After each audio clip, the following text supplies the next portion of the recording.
Hello friends, welcome back. You might not know that people also had diets in medieval era. Life in the Middle Ages was a grueling existence for most people, but none bore the weight of hardship quite like the peasants. At the very bottom of the feudal system, they lived in a world of constant toil, their lives governed by the demands of their lords and the rules of the church. These were not the noble warriors or influential merchants. No, the peasants were the laborers, the workers of the land whose every day was spent in the fields or tending to animals just to make ends meet. In the feudal system, peasants, often referred to as serfs, had no true freedom. They were bound to the land they worked, and the land in turn belonged to the lord. They couldn't choose their work, their homes, or their lives. If they wanted to survive, they had to labor relentlessly, harvesting crops, planting seeds, and performing other physical tasks that demanded long hours and hard labor. It wasn't just the physical exhaustion that wore them down, but the knowledge that they were living for others, working to provide for their lord's estate and his wealth.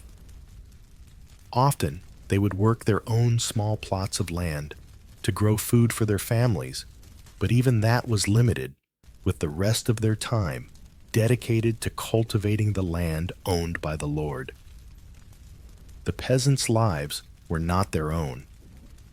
Every aspect of their existence was dictated by the feudal system, which reinforced the rigid social hierarchy. While the noble classes enjoyed luxuries and comforts, the peasants were left with little. They could not move freely or leave the land without permission. If they tried to escape, they risked punishment or even death. Their role in society was clear work until the land and your body could no longer bear the load. Adding to their hardship was the immense influence of the church. The medieval church was not just a place of worship. It was an institution that controlled every aspect of a peasant's life. Church laws dictated the days they could work, what they could eat, and when they could rest. The church required that peasants fast on certain days, often giving them only a meager diet of bread and water. These fasting periods, like Lent, could last for weeks, during which the peasants were forced to subsist on salted fish, stale bread, and whatever meager vegetables they could grow. Meat, which was a rare and prized luxury, was often forbidden during religious fasting periods. The church also imposed tithes, where peasants were required to give 1/10 of everything they produced to the church, leaving them with even less to feed their families. Peasants were entirely dependent on the land, with little control over what they produced. The land gave them their food, their shelter, and their livelihood. When the harvest was good, they could feed their families and survive another year. But when the weather turned, when crops failed, or when the seasons brought too much rain, or not enough, it meant hunger, suffering, and the constant fear of what the future would bring. With no social mobility, no opportunities to change their lot, and no power to make decisions about their own lives, the medieval peasant existed in a state of perpetual struggle. In a world where freedom was a distant dream and survival was a daily challenge, the peasants lived under the constant weight of obligation to both their lords and the church. It was a life marked by hard labor, little reward, and a constant fight to make ends meet. But despite these difficulties, the resilience of these men and women who labored day in and day out is something that we can admire and learn from today. If you found this glimpse into the life of medieval peasants intriguing, don't forget to like, share, and comment below. Subscribe to our channel for more fascinating stories about history and the struggles that shaped the world we know today. The crackling of the fire was the only sound in the small, dimly lit cottage. Outside, the wind howled through the cracks in the wooden walls, a reminder of the harsh winter that had settled over the land. Inside, Agnes sat hunched over the fire, stirring a thin, watery broth in the pot. The smell of boiled cabbage and salted fish filled the air, a familiar scent that had been the centerpiece of many meals in her family's humble home. The firelight flickered across her face, casting shadows that seemed to stretch as long as her weariness. She had been awake before dawn, and now, as the day dragged on, she couldn't shake the exhaustion that clung to her bones. It had been a long week, but today was different. Today, the fasting began again. The church, with its vast, all-encompassing authority, had imposed its rule over everything in their lives, even their meals. And Agnes, like all peasants, was bound by those rules, for to disobey meant the very real possibility of damnation. Today, like every Wednesday, Friday, and Saturday, the fast would begin. No meat, no eggs, no milk. Only the most basic of foods, bread, vegetables, and fish. It was the church's law, and if she hoped to have a place in heaven, she had no choice but to follow. Lena Agnes called out her voice. "Ruff, get the fish ready. We've got to eat what we can before the bell tolls." Her daughter Lena, no older than 10, looked up from the small pile of dried herbs she had been sorting.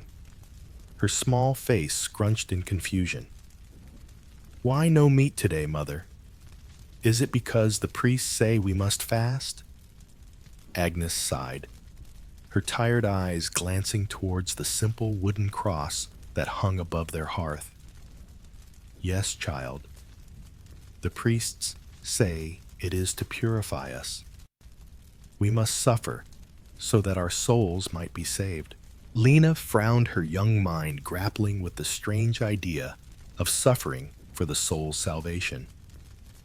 "But why do we need to suffer, Mother? Why not just eat like we always do?" Agnes paused, her thoughts momentarily drifting to the days before the fasts had taken hold of their lives. Before the church had imposed its rules on their meals, life had been simpler. But then again, nothing in the medieval world was ever simple. She looked at her daughter, her face softening. "Because, child, the church says it is the will of God. If we disobey, we risk eternal damnation." Lena's brow furrowed deeper, but she said nothing more, sensing that her mother was too weary to explain further. Agnes knew that she could not tell Lena the full truth. The fear that gripped every peasant who lived under the watchful eye of the church, the sense of dread that plagued them whenever they broke the fast or violated the rules. It was a fear that seeped into every part of their lives. Even eating became a matter of life and death, a matter of salvation. The rules of fasting were strict. Every Wednesday, Friday, and Saturday, the peasants had to abstain from eating meat, eggs, and dairy. It didn't matter how cold the night was, how long the labor, or how hungry they felt. The church had decreed it, and so it was law. The only acceptable foods during these days were vegetables, bread, and if they were fortunate enough, fish. But fish, too, came with its limitations. Not all fish was allowed. Certain fish, considered unclean, were strictly prohibited. And so the peasants survived on what they could grow or catch, what they could scrape together from the land. These rules had become a part of life, woven into the very fabric of their existence. But it was not just the fasting itself that was oppressive. It was the fear that accompanied it.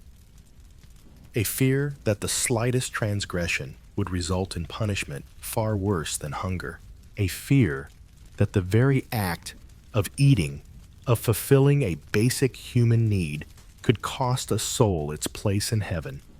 As Agnes ladled out the thin soup into bowls, she glanced at Lena, who was quietly picking at her bread.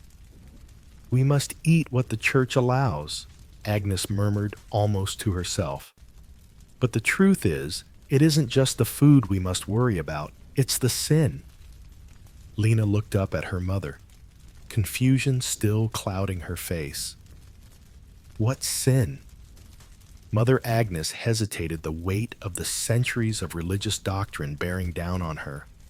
"Sin is anything that goes against the church, my child.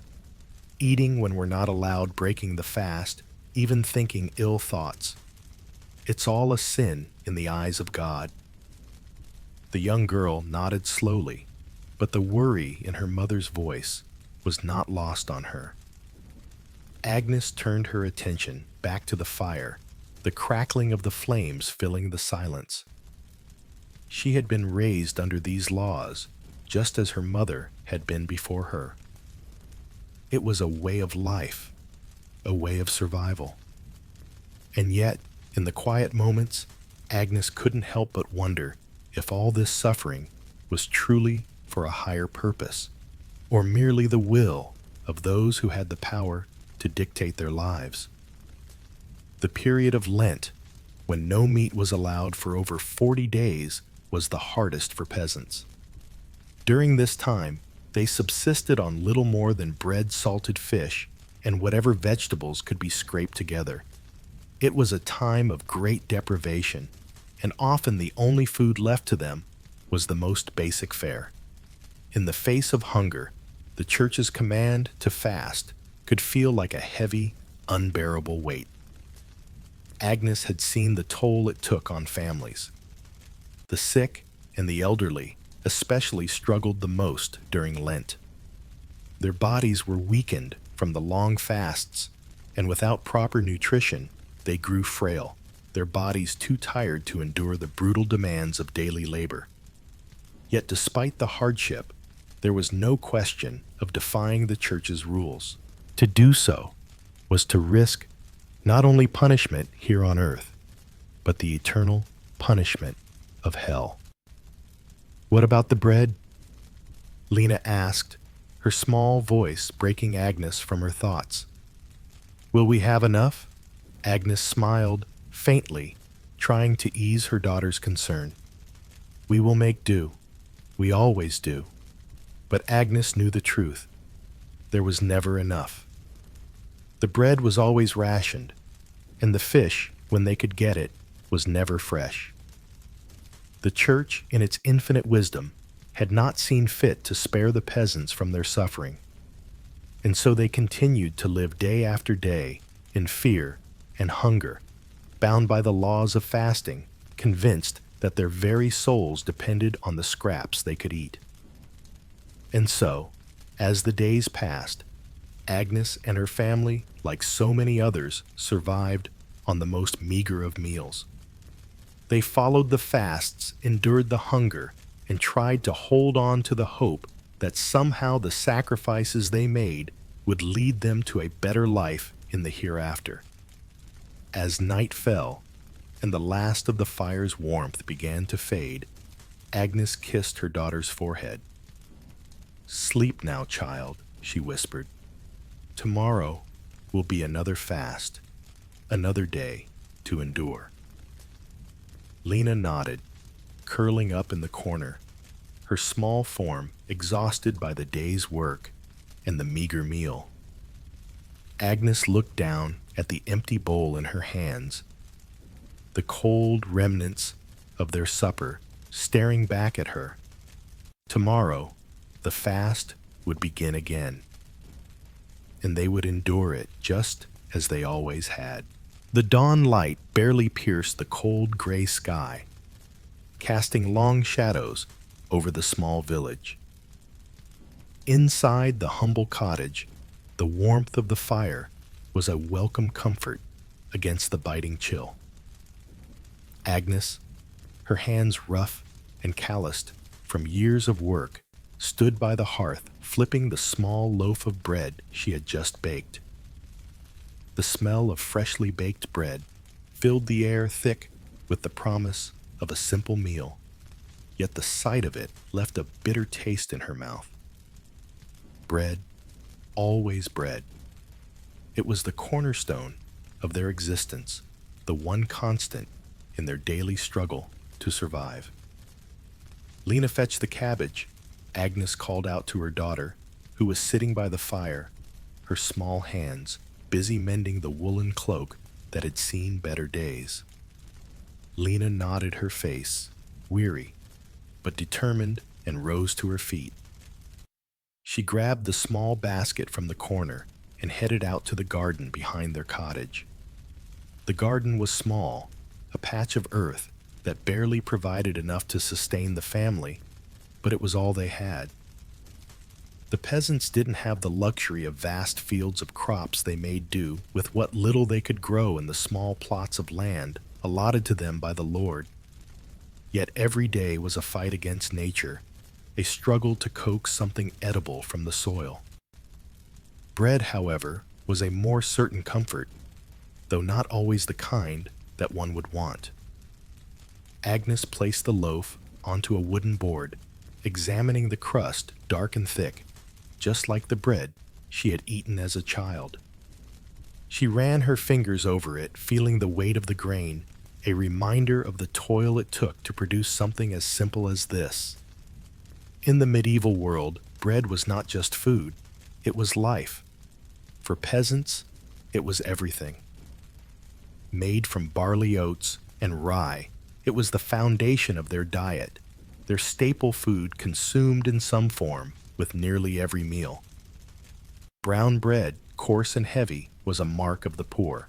The darker the bread, the less refined the grains, and the less money the family had.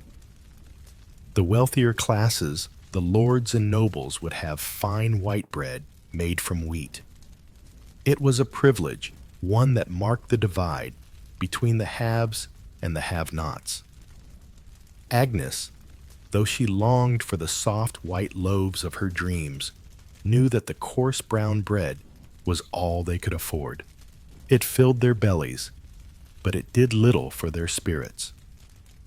"Mother, do we have enough to last the week?" Lena asked, walking back into the cottage with a head of cabbage in her hands. She laid it carefully on the table and gave her mother a questioning look, knowing that the bread was always rationed. Agnes paused, her eyes flicking over to the half-empty sack of grain by the corner of the room. "We will make do," she replied, her voice soft but resigned. "We always do." The truth was, bread made from barley oats and rye was often all they had. The loaves were dense and heavy, made from ground grains that were left largely unrefined. For the peasants who worked the land day in and day out, the bread was filling, even if it wasn't particularly tasty. It was sustenance, a means of surviving the long hours of labor, of giving them the energy they needed to toil in the fields. The quality of bread was one of the clearest indicators of a person's wealth. The richer families could afford to have bread made from fine white wheat, light and soft, while the poor made do with brown, coarse loaves that filled their stomachs, but often left them hungry for more. Lena washed those leeks, Agnes instructed as she began slicing the cabbage. The vegetables they grew in their garden, cabbage, leeks, onions, were essential to their diet. Though not always plentiful, they were a lifeline, especially in the harsh winter months when fresh produce was hard to come by. The leeks, with their subtle, earthy flavor, would add some much-needed variety to their meal.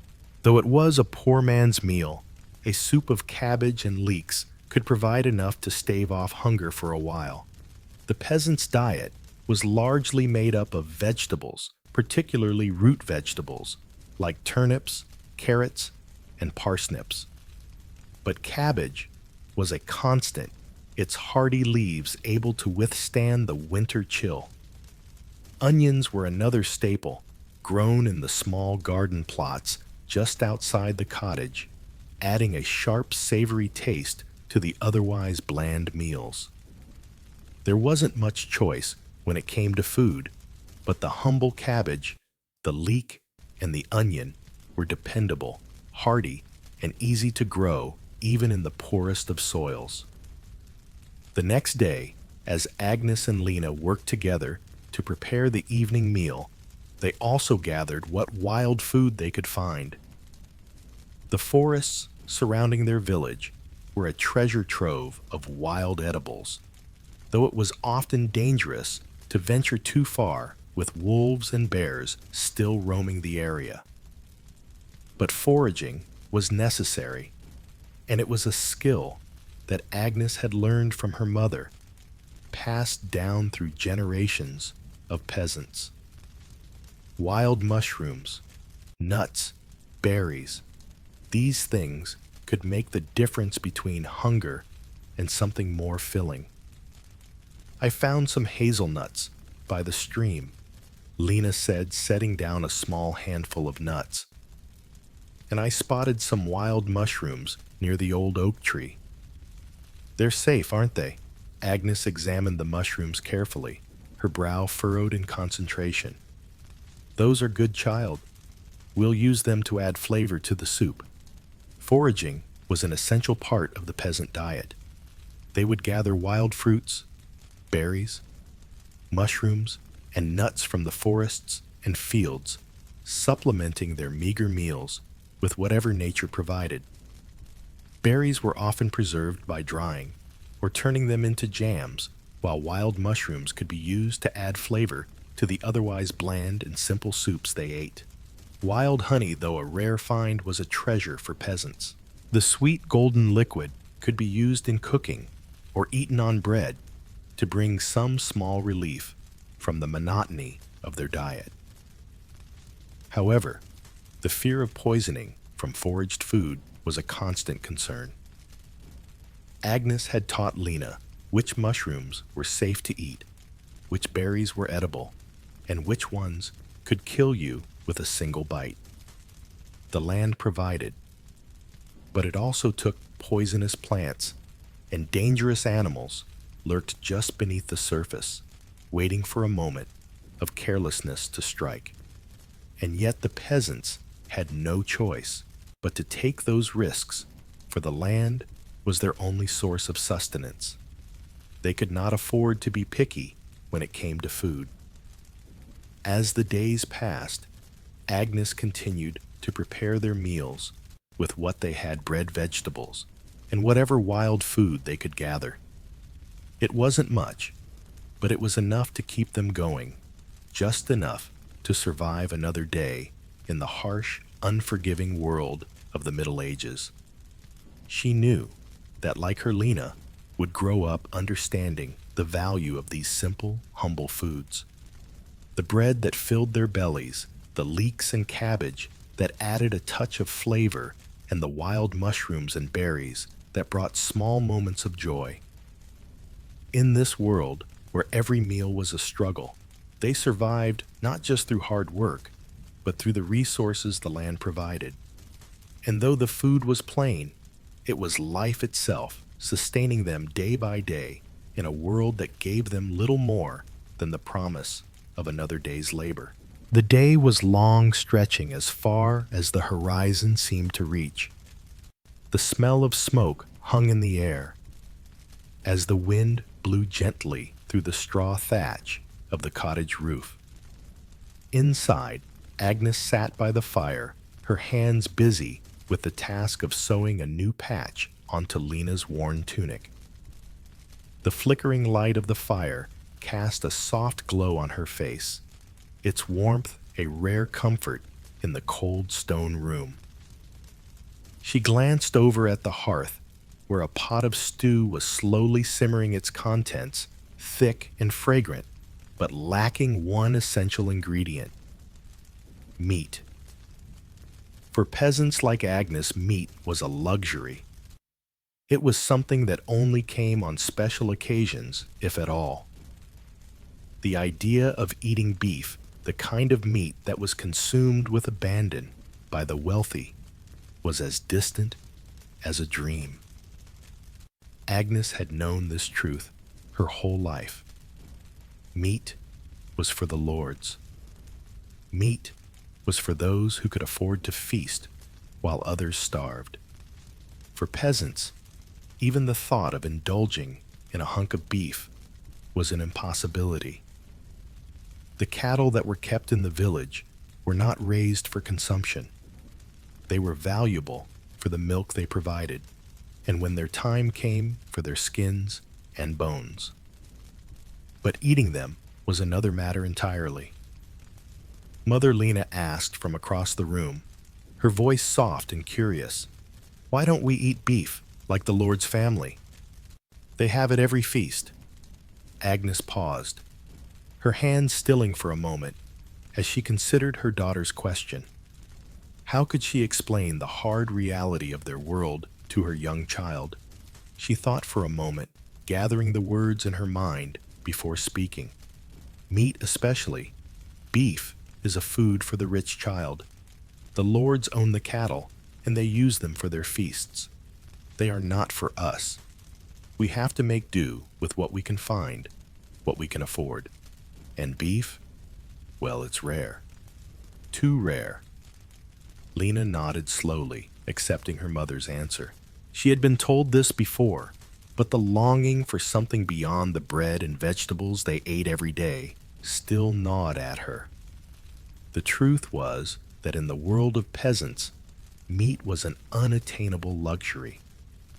The wealthy could afford to indulge in rich feasts, their tables piled high with roast meats, fish, and exotic dishes brought from far-off lands. But for Agnes and her family, meat was something to be rarely seen and even more rarely tasted. The peasants simply couldn't afford it. The cost of raising cattle for beef was too great, and the land was needed for crops that could feed them year-round. Beef was a valuable commodity, and it belonged to those at the top of the social ladder.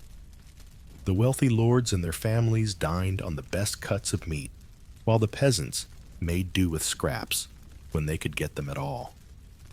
The privilege of eating beef, with its rich, marbled cuts and tender texture, was as distant to Agnes as a world she would never be part of. Her hands, worn and weathered from the years of hard labor, would never touch the meat that graced the tables of the nobility. But there was one animal that remained central to their survival pigs. The humble pig, unlike the majestic cattle owned by the lords, was a far more practical and accessible source of meat for the peasants. Pigs required little care compared to cattle, and could survive on scraps, scavenging whatever food they could find. Pigs could be raised even in the smallest of spaces, making them the perfect livestock for peasants who couldn't afford to manage large herds of cattle. "Lena, can you check the pigs?" Agnes asked, pulling herself up from her seat. "It's time to gather the scraps from the kitchen." Lena stood up, eager to help, and hurried outside to the small pen behind their cottage. The pigs were always a welcome sight, their large bodies waddling about, snuffling through the straw in search of food. They were the most reliable source of meat in the household. When the pigs were slaughtered, usually in the fall, when the cold weather made preserving the meat easier, their meat would be salted, smoked, and dried to last through the long winter months. Every part of the pig would be used, from the meaty cuts to the less desirable parts, like the feet and the intestines. Agnes had learned how to make the most of the pig, using every byproduct for something useful. The blood, mixed with oats and spices, could be turned into black pudding, a rich, hearty dish that could fill the belly when times were lean. The intestines were cleaned and used as casings for sausages, which would be salted and hung in the smokehouse. Even the bones would not be wasted after they had been boiled down. The marrow could be extracted and used in soups or stews to add flavor. The skin could be tanned into leather, while the fat was rendered into lard, a necessary ingredient for cooking and baking. Lena returned with a small bundle of scraps for the pigs, handing them over to Agnes. "The pigs are hungry," she said, her voice light with excitement. Agnes smiled, though it was a smile tinged with the bittersweet reality of their lives. The pigs, after all, were not just pets or mere livestock. They were essential to their survival. Without them, they would have little meat to eat, especially during the long, harsh winters. The cows, too, played an important role in the peasant diet, though in a very different way. Cows were valued not for their meat, but for their milk and the products that could be made from it. Agnes had kept a cow for years, and though it wasn't often slaughtered for meat, it was an invaluable part of their livelihood. The cow provided milk, which could be turned into butter and cheese. The butter was used to enrich their bread, making it more filling, while the cheese was another source of sustenance. "Lena, help me with the butter," Agnes called, turning to her daughter with a small wooden churn in hand. "We need enough to last the week." Lena rushed to her side, eagerly helping, as Agnes poured the fresh milk into the churn. They took turns turning the handle, the rhythmic motion familiar and comforting. It took time and effort, but in the end, the churn would yield rich golden butter, something that, though simple, made their sparse meals just a little bit more bearable. The cows also provided leather, which could be used to make shoes, bags, and other essential items. The bones of the cow, like the pig's bones, were not wasted either. They could be used to make tools handles and even needles for sewing.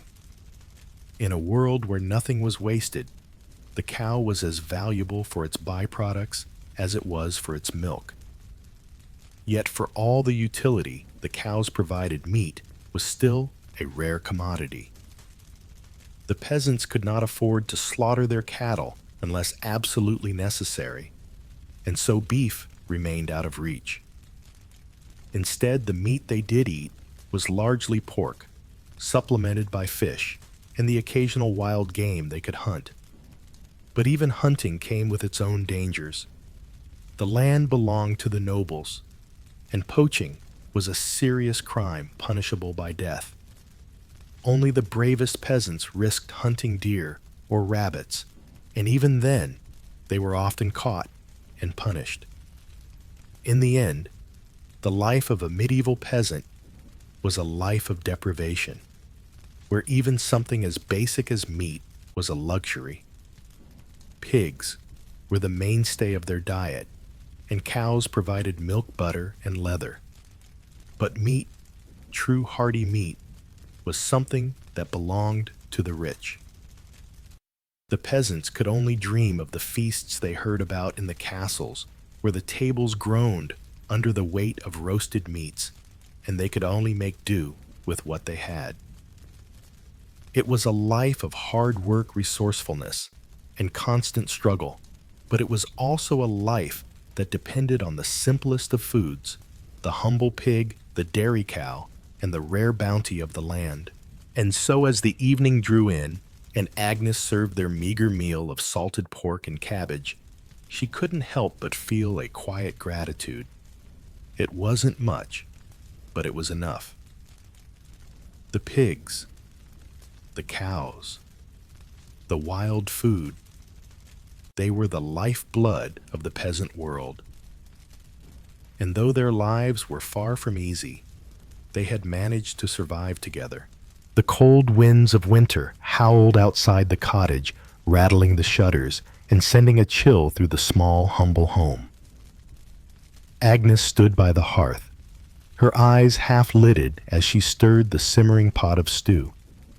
The fire crackled, and popped a comforting sound against the biting cold that threatened to seep in from the cracks in the walls.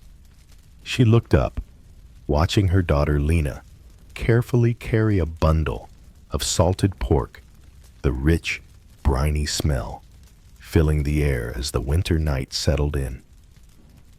Lena's face was flushed from the cold, but her hands were steady as she placed the meat down on the table. Mother Lena said, her voice soft, but filled with determination, "The smokehouse is ready. The last of the pork is hanging." Agnes nodded, wiping her hands on her apron. "Good child. We'll need that for the winter. We've got to make sure we've got enough to last through the hardest months." Winter was always a time of scarcity, when the land lay still and cold, and the world outside seemed to be wrapped in ice and snow. For peasants like Agnes and Lena, survival in these months wasn't just about finding food, it was about preserving what little they had.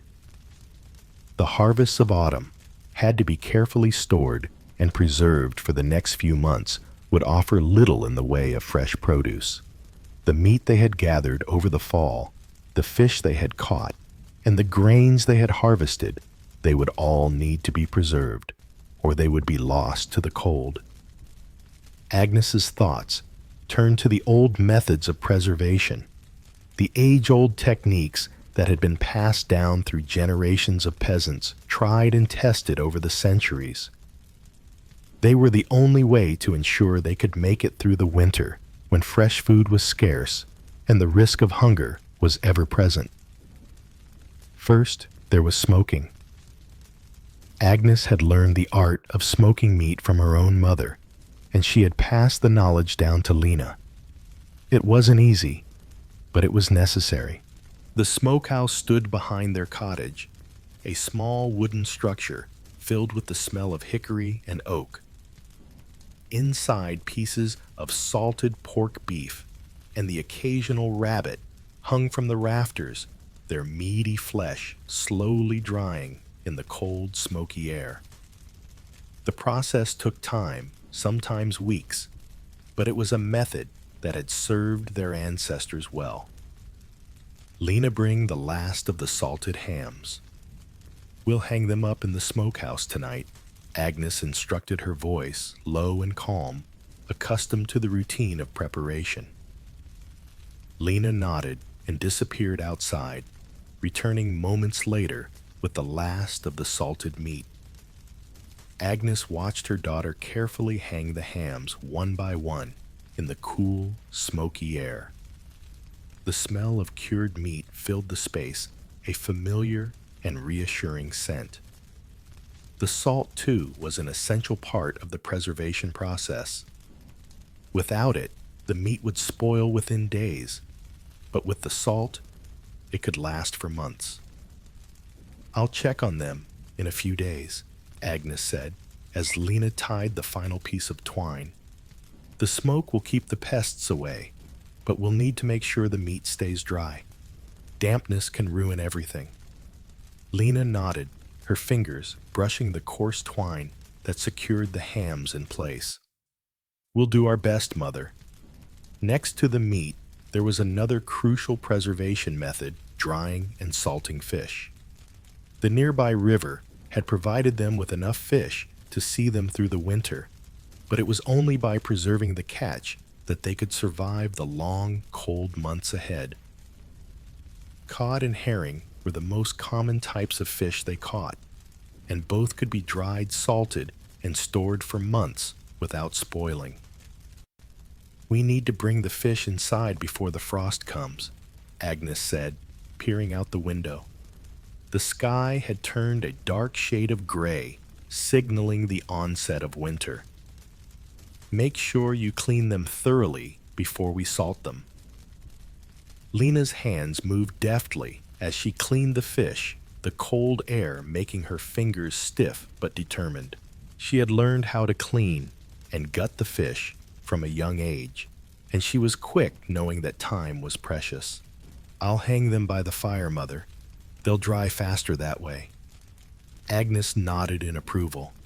Yes, and remember to salt them well. The salt will draw out the moisture and keep them from rotting. We can't afford to waste any food this winter. Once the fish were cleaned and salted, they were strung up by the hearth to dry. The drying process was slow, but it was essential. Agnes knew that a well-dried fish could last until the first thaw of spring, when they could start fishing again. The dried fish would be stored in a cool, dry place, preferably away from the rats that often prowled the barns in search of food. "There's no fresh fish in the winter," Agnes remarked as she helped Lena arrange the fish to dry by the fire. "Once the snow comes, we're left with what we've preserved. These will have to last us until the new harvest comes in. Make sure to keep an eye on them. The rats are bad this time of year." Lena's eyes darted to the shelves where they had stored the dried fish. She knew how important it was to keep the food safe. "I'll watch them, Mother," she promised. "No rat will get these." The importance of drying and salting fish could not be overstated. In the medieval world, especially during the colder months, the ability to preserve fish meant survival.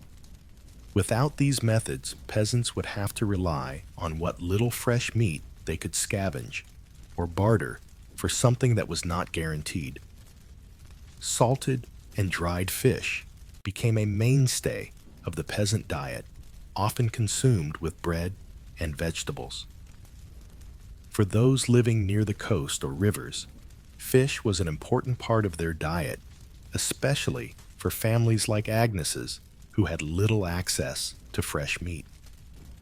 As Agnes turned back to the hearth, her thoughts drifted to the final method of food preservation, the storage of grains. The grains that they had harvested in the fall, barley, oats, and rye, were the most vital foods they had. Without them, the bread that they ate every day would not exist. Yet, like the meat and fish grains, had to be stored carefully to ensure they didn't spoil or become infested with pests. The grain was kept in the barns where it was stored in large sacks. But grain storage came with its own set of challenges. The barns were not always perfect. They were vulnerable to dampness, and dampness could ruin entire crops of grain. Even worse, rats and mice were a constant threat. They could nibble through the sacks, ruining the grain and making it impossible to use. Agnes paused as she looked out at the barn, her eyes narrowing. "Lena, we'll need to check the grain tonight. It's been damp lately. If the grain gets wet, it'll spoil and we'll be in trouble." Lena, who had learned the importance of proper grain storage, nodded and grabbed her coat. "I'll go check on it, Mother." Agnes watched her daughter go with a sense of relief. She knew Lena was careful, and the grain was vital to their survival. If it spoiled, they would have nothing to eat but what they could forage and what meat they had salted. They couldn't afford to let the rats or the damp ruin it. "It's the little things that keep us alive," Agnes murmured to herself as she turned back to the fire. The smoking, the salting, the drying. Every step matters. As Lena returned from the barn later, her hands wrapped in a thick cloth, she reported that the grain was still dry. Agnes sighed in relief. "We've been lucky this year. Let's keep it that way." The harshness of winter still loomed, but Agnes knew that with the right preparations, they could endure. Smoking meat, salting fish, and storing grain were not just methods, they were lifelines. They were the difference between survival and starvation. As the fire burned low into the night, Agnes and Lena settled in for the evening, knowing that the food they had preserved would sustain them through the long winter ahead. In a world where the seasons ruled everything, their efforts to preserve food ensured that they would be able to eat to survive and to carry on. And that for a peasant was the greatest victory of all. The wind howled through the cracks in the cottage walls as Agnes stirred the pot of porridge, her mind focused on the task at hand. Outside, the world was bitterly cold, the ground hard with frost, and the sky heavy with the weight of winter. Inside, though, there was warmth, the soft glow of the fire crackling in the hearth, the flickering light casting dancing shadows across the room. Lena, her young daughter, sat near the fire, a bowl of porridge in front of her, her small hands wrapped around a wooden mug, its contents steaming gently in the cold air. It wasn't much, just a weak, thin ale, but for Lena, it was a comfort. Agnes smiled faintly as she saw her daughter take a sip, the tiredness in her eyes replaced by the faint glimmer of warmth. "Is the ale warm enough?" Child Agnes asked, her voice soft with concern. Lena nodded, her cheeks flushed from the fire. "Yes, Mother. It's good. It helps with the cold." Agnes paused in her work, her mind briefly drifting back to her own childhood, when the ale was a part of life as much as bread or water. She had grown up in a time when ale cider and mead were not just drinks, they were necessities, lifelines in a world where clean water was a rare commodity, and the cold could kill as easily as hunger. Ale had always been a part of their diet, its presence woven into the fabric of daily life. In fact, it was more than just a drink. It was a means of survival. The low alcohol content in these beverages was enough to provide a sense of warmth and comfort without causing drunkenness, and the calories they provided helped sustain them through the long, physically demanding days of farming and hard labor. Unlike today, where water was easily available, peasants in the medieval world were far more reliant on fermented beverages like ale cider and mead for hydration. "Is it true?" Lena asked. Her curiosity piqued as she looked up from her mug, "that everyone drinks ale, even the children?" Agnes chuckled softly, the sound a mixture of amusement and nostalgia. "Yes, child. Even you drink ale, though it's weaker than what we adults drink. But in our time, ale was more than just a drink. It was something we all relied on, from the youngest to the oldest. It kept us hydrated, gave us the strength to work, and yes, it helped to warm us when the cold bit too deeply into our bones." Lena looked at the mug in her hands, the golden liquid swirling lazily inside. "But what about water, Mother? Why not drink that instead?" Agnes sighed, putting down her spoon and leaning against the table. "Water, my child, was not always easy to come by. Clean water, especially. In the villages, we would use streams, wells, and rivers, but not all water was safe to drink. Often the water would be contaminated muddy or polluted with waste from animals or humans. And even when the water was clean, it was often too cold to drink. The ale, on the other hand, was safe. The fermentation process killed the harmful bacteria, and the warmth it gave made it easier to drink. So yes, we drank ale and cider and mead. They were part of every meal." Lena, who had grown up in a world where water was more readily available, was intrigued by this idea. To her, water was a constant, a necessity that flowed freely from the well just outside their home. But in the medieval world, it wasn't as simple. Without modern filtration systems and the ease of access to clean water, people had to rely on what they had, and what they had was fermented. The practice of brewing ale cider and mead was common in most medieval households.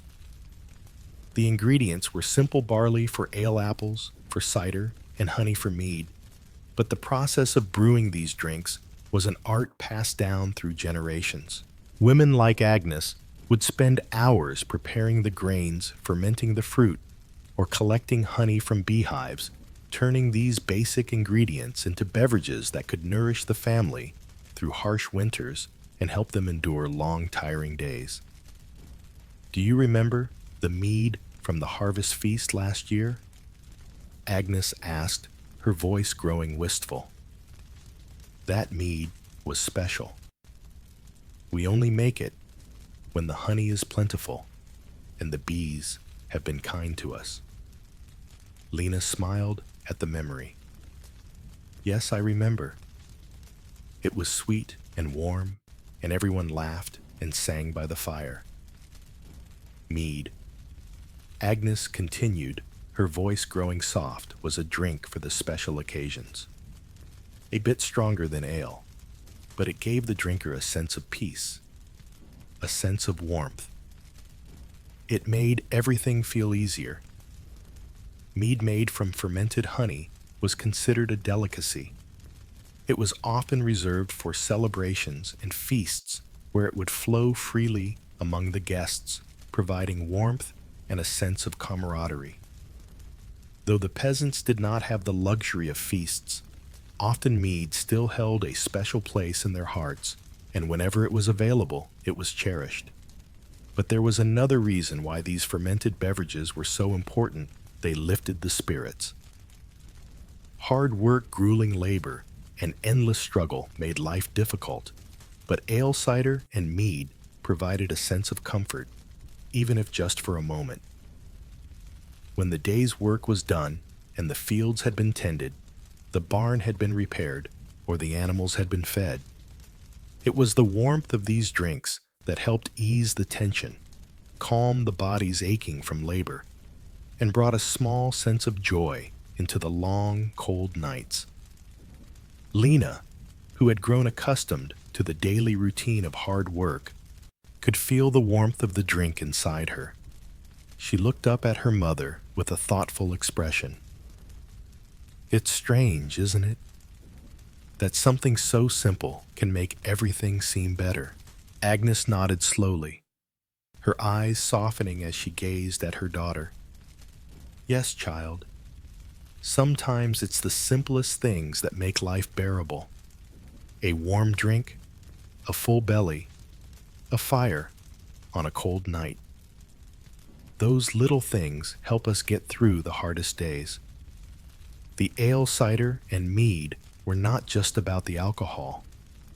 They were about survival, about community, and about comfort in a world that often felt cold and unforgiving. They helped provide hydration when water was scarce, and they offered the warmth that the harsh conditions could not. They were more than just beverages. They were small pieces of hope in a life where so much was beyond their control. The cold night pressed on outside, but inside, Agnes and Lena shared the quiet comfort of the fire, the warmth of the drink, and the bonds that held them together. There would always be more work to do, more struggles to face, but for now, in this moment, they could simply rest and sip their ale. And for the peasants, that small respite was enough to get them through another day. The stillness of the early morning was broken only by the sound of birds rustling in the trees and the distant creak of the wooden door opening. The air was crisp, cold enough to bite at the skin, but not enough to deter Agnes from her daily routine. She stood outside the cottage, a bundle of twine wrapped around her wrist, eyes scanning the horizon. The forest stretched out before her, its shadows long and dense, the tall trees standing like silent sentinels. It was a place of both sustenance and danger, a place where life could be found, but where death could just as easily follow. Lena, her daughter, stood beside her, wrapped tightly in her woolen cloak, the dampness of the morning dew clinging to the fabric. Mother Lena whispered, her breath visible in the chill. Will we find anything today? Agnes turned her gaze to the trees, her eyes narrowing slightly. We must, she said, her voice steady, but tinged with the worry she rarely voiced aloud. The winter's coming, and we can't rely on the bread alone. We need to find something to fill our bellies, something that will keep us strong. Lena nodded, but there was a look of concern in her young eyes. They had already lived through one hard winter one that had left them barely surviving. The idea of another cold, lean season brought a weight to her heart, but they had no choice. They had to make do just as they always had. The world around them seemed still, as if waiting for something to happen. Agnes knew that time was precious. Every day brought them closer to the harshness of winter, when the land would fall silent and the cold would strip them of the little warmth they had. It wasn't just about surviving the daily toil. It was about preparing for the months ahead. And in this world where food was scarce and every meal felt like a small victory, hunting was a means of survival, a way to ensure that their bellies were full when the fields were bare and the trees had no more fruit to offer. The woods were not just a place of solitude, they were a place of danger and secrecy. Peasants like Agnes were forbidden from hunting the game that roamed the land. The woods, like so much else in their world, belonged to the lords and the nobility. And the laws were clear. Poaching was a crime punishable by death. It was a harsh reality, one that kept the peasants at the mercy of those who held power. To hunt without permission was to risk everything. Stay close. Lena Agnes said, her voice lowering as she began to move deeper into the woods. The thought of being caught here, of being found trespassing on land that belonged to the local lord, was enough to make her heart race with fear. If they were caught, the punishment would be severe, perhaps worse than death. But the hunger gnawed at her, a constant reminder of how desperate things had become. As they walked further into the forest, Agnes pointed to the ground. "See these?" she asked, bending down to inspect the earth. Lena crouched beside her, looking closely at the faint impressions left in the soft soil. "Rabbit tracks," Agnes murmured. "And their hairs? We'll set a few snares. It's risky, but it's the only way we'll eat tonight." Lena nodded, her eyes wide with the thrill of the hunt. She had been taught how to trap rabbits and hares from a young age. It was a skill that could make the difference between life and death when food was scarce. They couldn't afford to wait for a noble to provide a feast, or for the church to send them food. No, they had to take matters into their own hands. Using the twine she had brought with her, Agnes quickly fashioned several snares, looping the ends carefully around the low-hanging branches of trees, placing them along the tracks. She knew that patience was key. The animals would not come at once. They would approach cautiously, sniffing the air, testing the ground. But if they were lucky, the traps would catch something, and they would have enough to eat for the night. "Do you think we'll catch anything today?" Lena asked, her voice filled with quiet hope. Agnes paused, her hand steady as she finished setting the last snare. "If the gods are kind, we will," she said, standing up and dusting off her hands. "But if not, we try again tomorrow, and the day after that." The simple act of hunting for small game was a delicate balance between survival and law.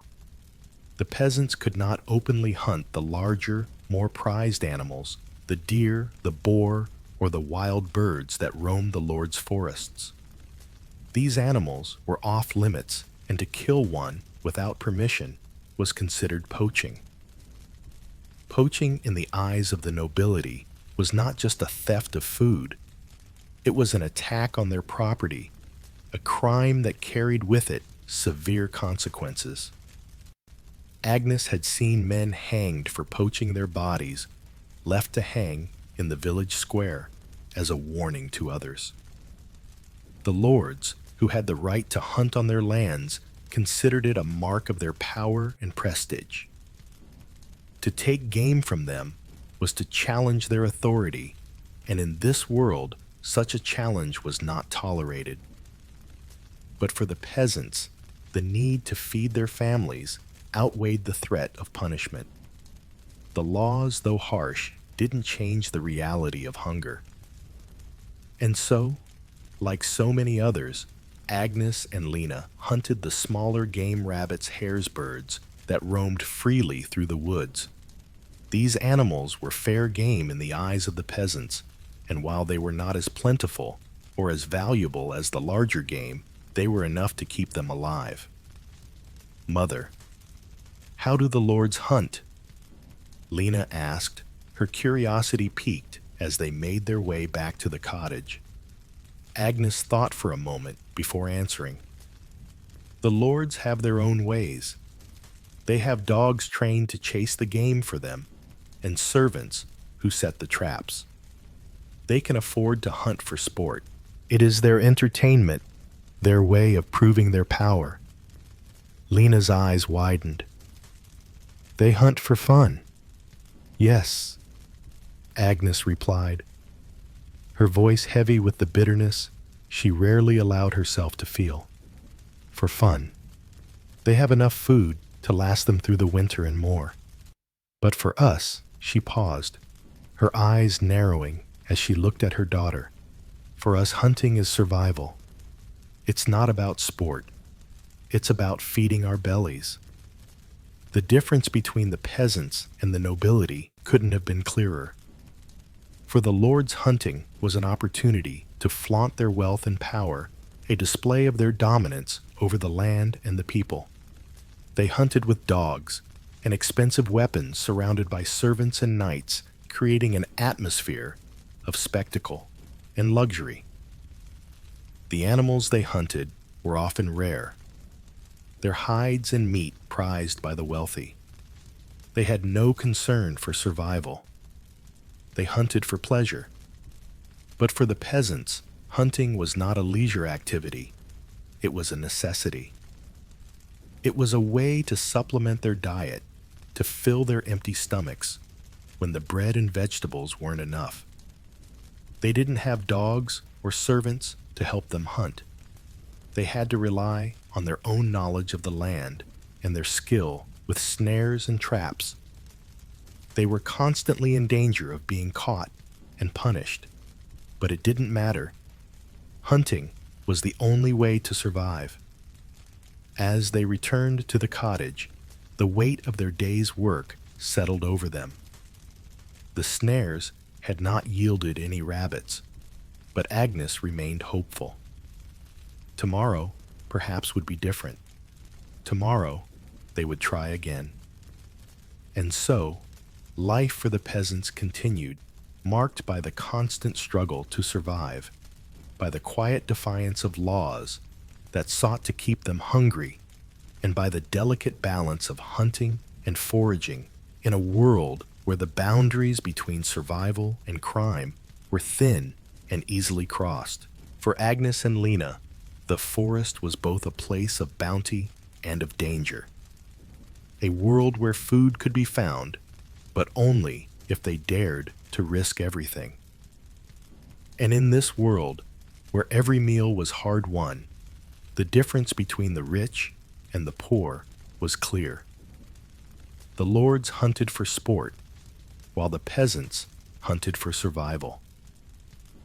But as Agnes had always taught her daughter, survival was a victory in itself. And that was enough. The soft glow of the fire was the heart of the cottage, its flickering warmth pushing back against the cold of the outside world. Inside, the room was filled with the smell of slow-cooking stew, the aroma of cabbage, onions, and salted pork wafting through the air. Agnes stood near the hearth, her apron worn and frayed from years of use. She had spent most of the morning gathering what little ingredients they had left, some root vegetables from the garden, a few scraps of meat that had been preserved in salt, and the last of the dried herbs from summer. She was careful with every movement, knowing how little there was to work with. Lena, her young daughter, was beside her, tending to the fire with a practiced hand. The fire was small, but it was enough to keep the kettle boiling. She occasionally added another log to the flames, keeping them stoked and steady. "Mother, should I add the leeks now?" Lena asked, her voice soft but eager to help. Agnes nodded, glancing over at the pot hanging from the iron hook above the fire. "Yes, child. Add them now, and stir them well. We'll need the flavor to soak into the broth." The stew simmered slowly, the wooden spoon stirring the bubbling contents with a rhythmic motion. This was how meals were made in their home, simple, slow, and born from necessity. There was no grand kitchen, like the ones the lords enjoyed, no gleaming silver pots or ovens that could bake bread in an instant. For peasants like Agnes and Lena, the kitchen was the hearth. The fire was the oven, and the cooking tools were as simple as they were practical. A heavy iron pot, a wooden spoon, a few rusted knives, and the open fire that would bring their food to life. Agnes's eyes wandered to the other side of the room, where a large cauldron hung from a hook over the fire. It was here, above the flames, that much of their cooking took place. The cauldron had been in their family for generations, a sturdy vessel that had survived countless winters and countless meals. It wasn't pretty, nor was it particularly clean, but it was reliable, just as their entire life was built on the reliability of the few tools they had. "Let's see how the meat's doing," Agnes muttered, reaching over with the long-handled spoon to check on the salted pork that had been simmering for hours. She peered into the pot, the steam rising in thick tendrils. It wasn't much, just a few chunks of salted pork, a handful of onions, and the last of the dried beans, but it was food. That was what mattered. She turned to Lena, who had finished tending to the fire. "Help me with the bread, child. We need to bake what we can before the last of the flour runs out." Lena nodded and went to the small wooden table in the corner where a lump of dough had been resting. The dough was stiff and uneven, the result of the coarse, dark flour that Agnes had managed to scrape together from their meager stores. It was hard work kneading the bread, but the reward would come in the form of warm, filling bread to go with their stew. The kitchen was not like those of the wealthy. There was no marble countertop, no oven with dozens of settings for different temperatures. There was just a simple wooden table, a rough stone floor, and the open fire that provided both heat and cooking space. This was the reality of life for a peasant. The tools were basic and the methods were simple. They did not have the luxury of ovens or fancy stoves. Instead, they relied on the age-old tradition of cooking over an open fire. The fire was the center of their home, both a source of warmth and a means of cooking. It was in this hearth that they roasted their meat, boiled their pottage, and baked their bread. Every meal was a result of hours of careful tending to the fire. The smoke from the flames filled the room, making everything smell of wood and earth. And though the air grew thick with it, Agnes didn't mind. The smell was comforting, homey even. As she watched Lena carefully roll the dough into shape, Agnes thought of how much their lives depended on the simplest of tools. The iron pot that held their stew, the fire that cooked their food, the bread that would fill their stomachs. It was all born from the barest of means. They did not have the luxuries of the nobility, where kitchens were filled with rich aromas and delicate utensils. For peasants, the kitchen was functional, designed for survival, not indulgence. Lena set the dough to rise on the table and began cleaning the space where they would bake. The small oven they used was nothing more than a stone box built into the wall, a simple structure that had been in the family for generations. It wasn't ideal, but it was all they had. The heat from the fire would reach the oven through the stone flue, and that was enough to bake their bread, though it never came out as perfect as the white loaves they had heard about from the richer townsfolk. The bread was always a little too dense, the crust too thick, but it was filling. And that in their world was enough. "You're growing stronger," Lena Agnes remarked as her daughter finished preparing the bread. "You'll be kneading the dough soon enough, just like your grandmother did." Lena smiled, a small, shy grin. "I will, Mother. I will make sure the bread is perfect." Agnes chuckled softly, though there was no denying the truth in Lena's words. She had watched her daughter grow over the years from a tiny babe in her arms to a capable young girl. The weight of responsibility was shifting to her now, as it had once shifted to Agnes when she was Lena's age. The passing of the years had brought with it the burden of survival, but it also brought with it a deep sense of resilience.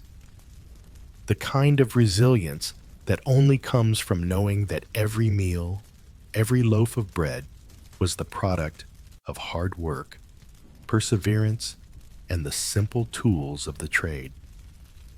As the bread baked in the small oven, Agnes moved back to the fire to check on the stew. The meat was now tender, the vegetables soft. She stirred the pot gently, making sure that the ingredients were blending together into a rich, hearty broth. This was the essence of peasant cooking meals that were simple but satisfying meals that could nourish a family through long days of hard work. The stew wouldn't win any culinary awards, but it would keep them strong. That was all that mattered. Lena came over to join her by the fire, the bread now resting on the table, golden and warm from the oven. "The bread smells so good, Mother." Agnes smiled, wiping her hands on her apron. "Yes, it does. It'll go well with the stew, and we can have some for breakfast tomorrow, too." Lena took a small piece of the bread, breaking it off and holding it out for her mother. "Here, have some now. I know it's not perfect, but it's warm." Agnes took the bread from her daughter, breaking off a piece and savoring its warmth. The texture was thick, dense, but it was filling more than enough to make the day's meal. "It's perfect," she said, smiling at Lena. "Perfect for us." The fire continued to crackle, the food simmering over it, the bread baking slowly in the oven. For Agnes and Lena, this was their life. Simple tools, a small hearth, a humble kitchen. It was nothing like the grand kitchens of the lords and ladies with their polished counters and expensive equipment, but it was theirs. It was enough. The fire that heated their food, the pot that simmered their stew, the oven that baked their bread, all of it was a reminder that they had what they needed, even if it wasn't much. In the end, it wasn't about the luxury of their meals. It was about survival, about making do with what they had. And for Agnes and Lena, that was enough. The cold was settling in, creeping through the cracks in the walls of the cottage and pulling the warmth from the fire that had once felt so comforting. Agnes stood near the hearth, her fingers numb as she stirred the pot over the low flames. The scent of simmering pottage filled the room, thick and earthy, with the vegetables that had been carefully prepared. The crackling of the fire was a steady companion to the work at hand, simple work, but necessary work. It had been a long day of labor, and now, as evening approached, it was time for the evening meal. The stew, or pottage, as it was often called, would be the main course, a humble but filling dish. It was made of whatever vegetables they could gather from their small garden, supplemented by the grains they had stored for the winter. Though it was often a bland meal, there was a comfort in the consistency of it. Agnes had been cooking pottage in one form or another for as long as she could remember. It was a staple in every peasant's home, the heart of their diet, simple and nutritious, though never extravagant. Lena sat at the table, quietly picking through a basket of root vegetables she had just brought in from the garden. The last of the fall harvest had been sparse, but there were still a few carrots, some leeks, and a small handful of peas to be found. She looked up from her task, her small hands busy peeling the carrots. "Mother," she asked, her voice soft but filled with curiosity, "is it true that the lords eat much different than we do? I heard they have meat every day." Agnes, her hands working the pot, with practiced ease, glanced over at her daughter. There was no bitterness in her voice, only a quiet resignation. "Yes, child," she replied, the spoon stirring the vegetables in the pot.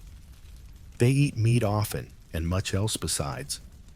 They have the luxury of hunting of feasts.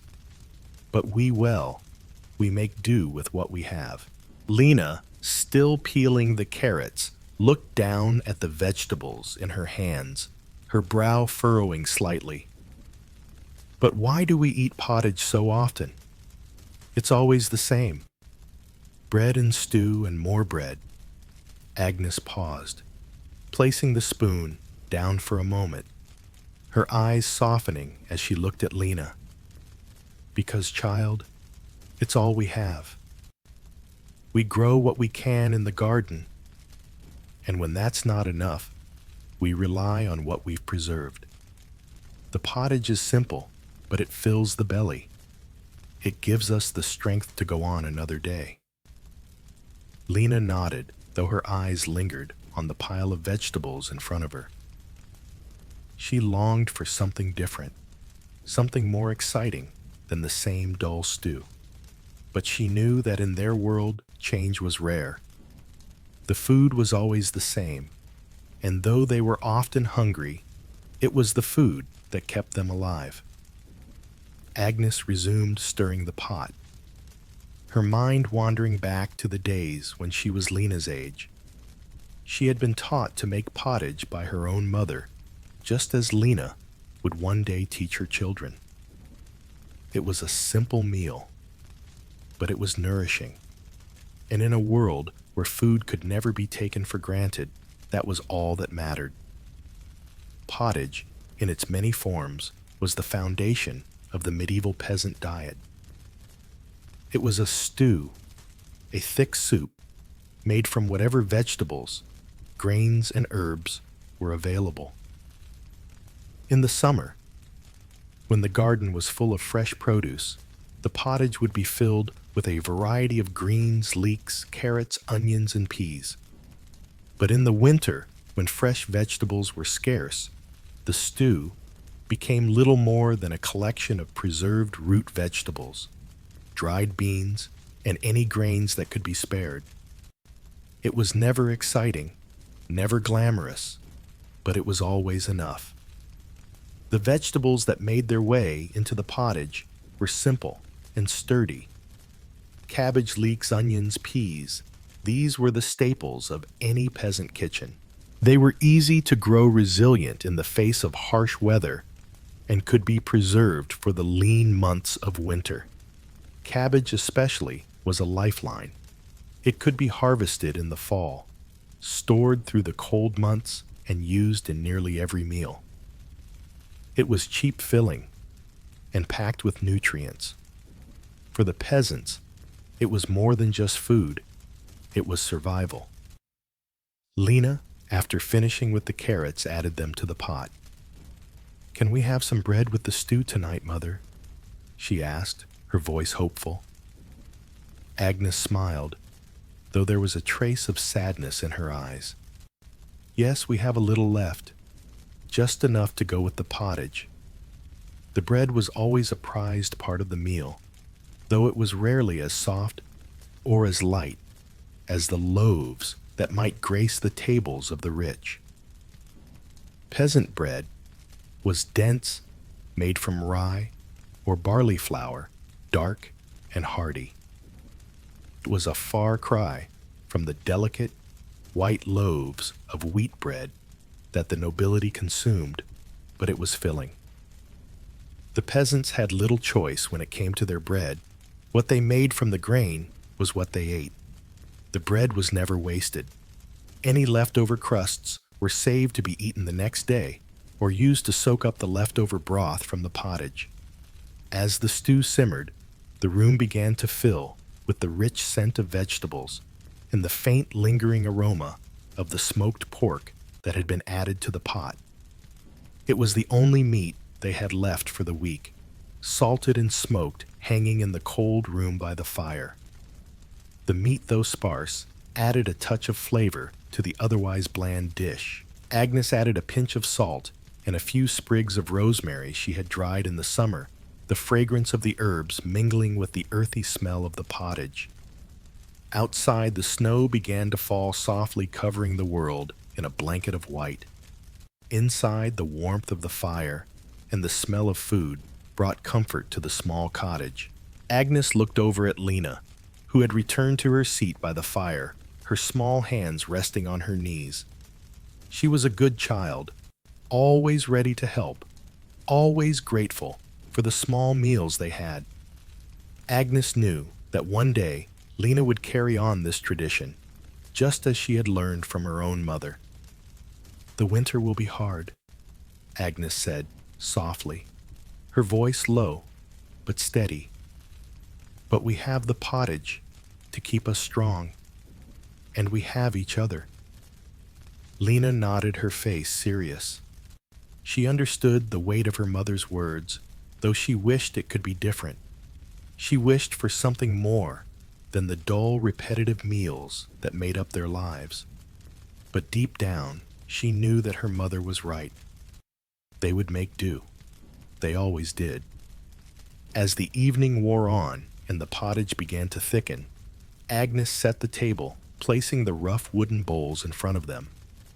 Lena added the last pieces of bread to the table, the warm loaf offering a sense of comfort. The pottage was ladled into the bowls, steaming and fragrant. Though it was plain, it was satisfying. And for the peasants, it was all they needed. They sat together at the table, eating slowly, savoring the warmth of the meal and the comfort it brought.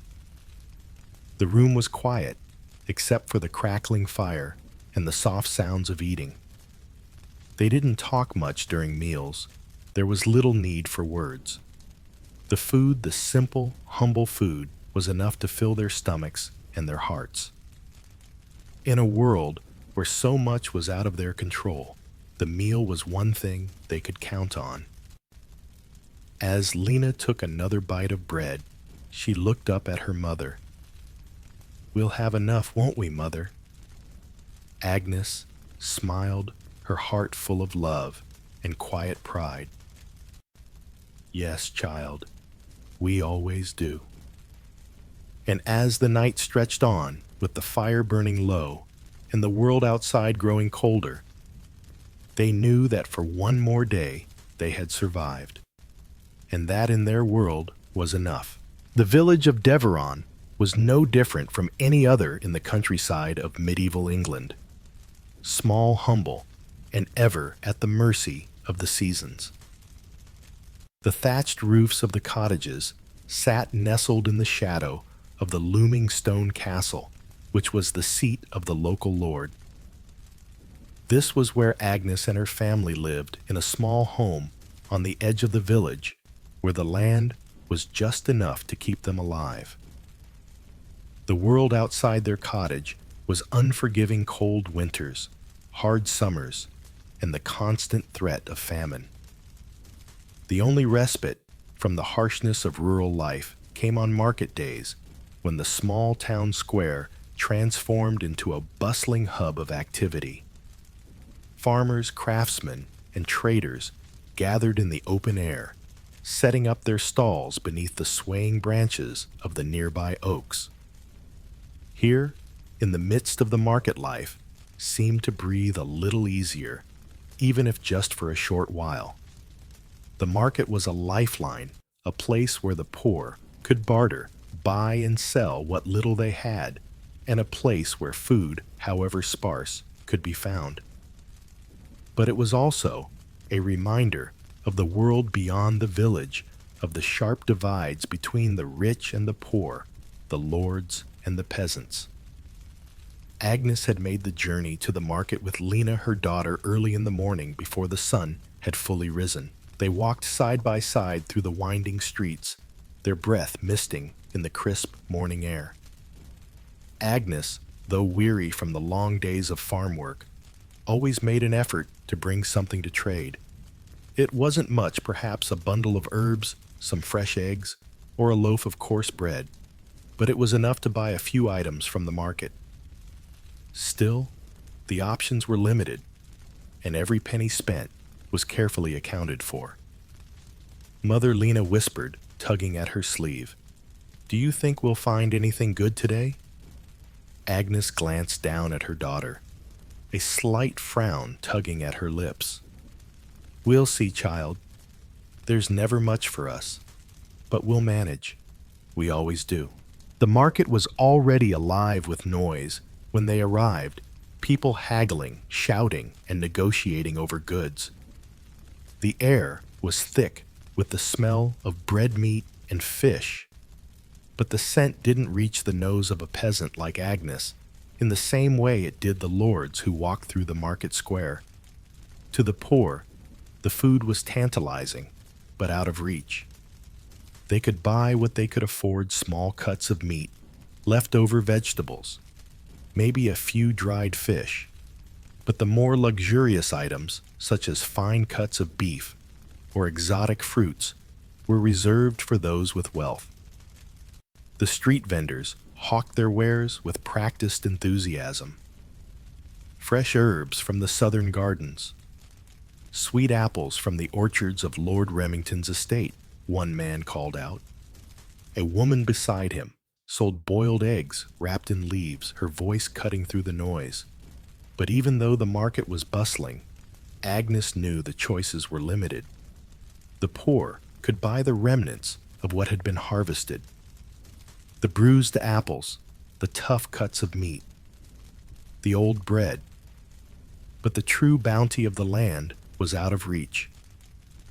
They reached a small vendor's stall at the corner of the square, where a man was selling dried fish, a few pieces of salted pork, and some early vegetables from the spring.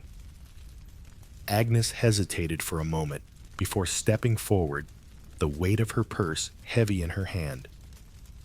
"Good morning, good woman," the vendor greeted, eyeing her as she approached.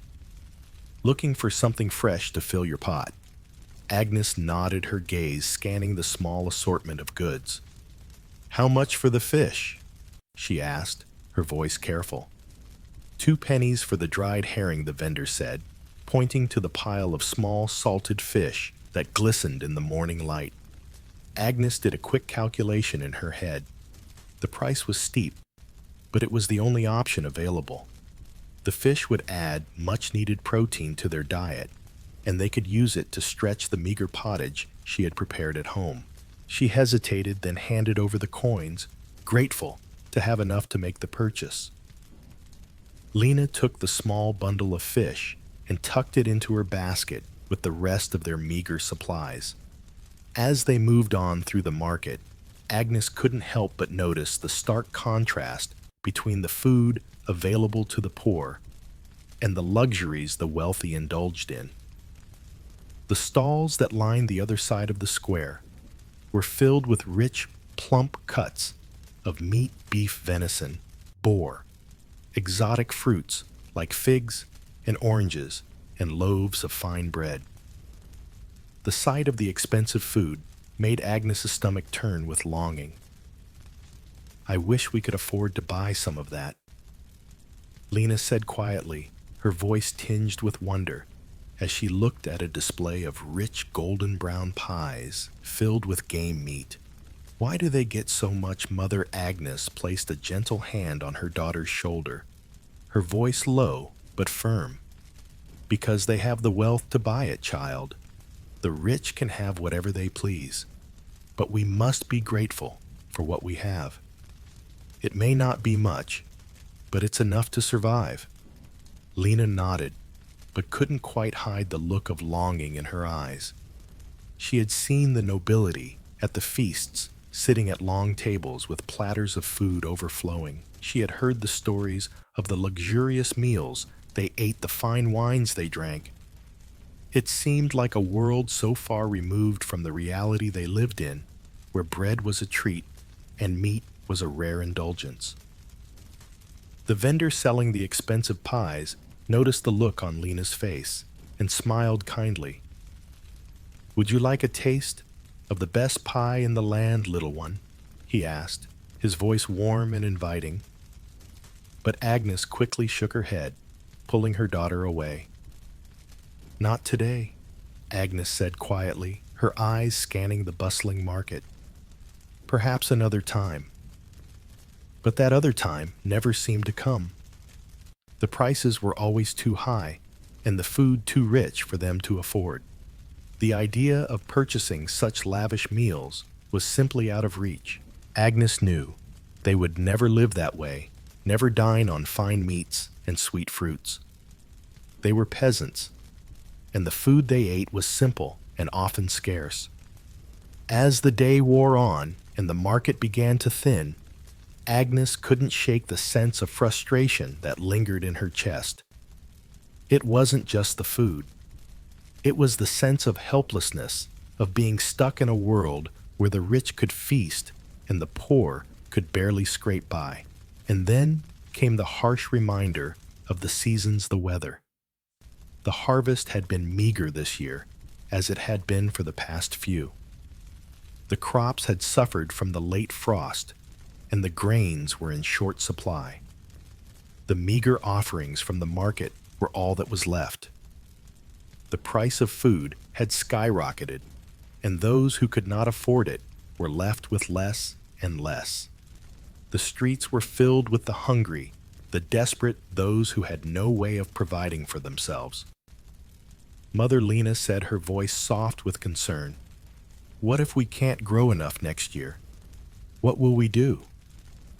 Agnes felt a pang of worry in her chest, but she forced herself to smile. "We'll make do, as we always do. The land will give us what it can. We'll work hard, and we'll survive. That's all we can do." The words were comforting in their simplicity, but Agnes knew the truth. The land was fickle, and a poor harvest could ruin them.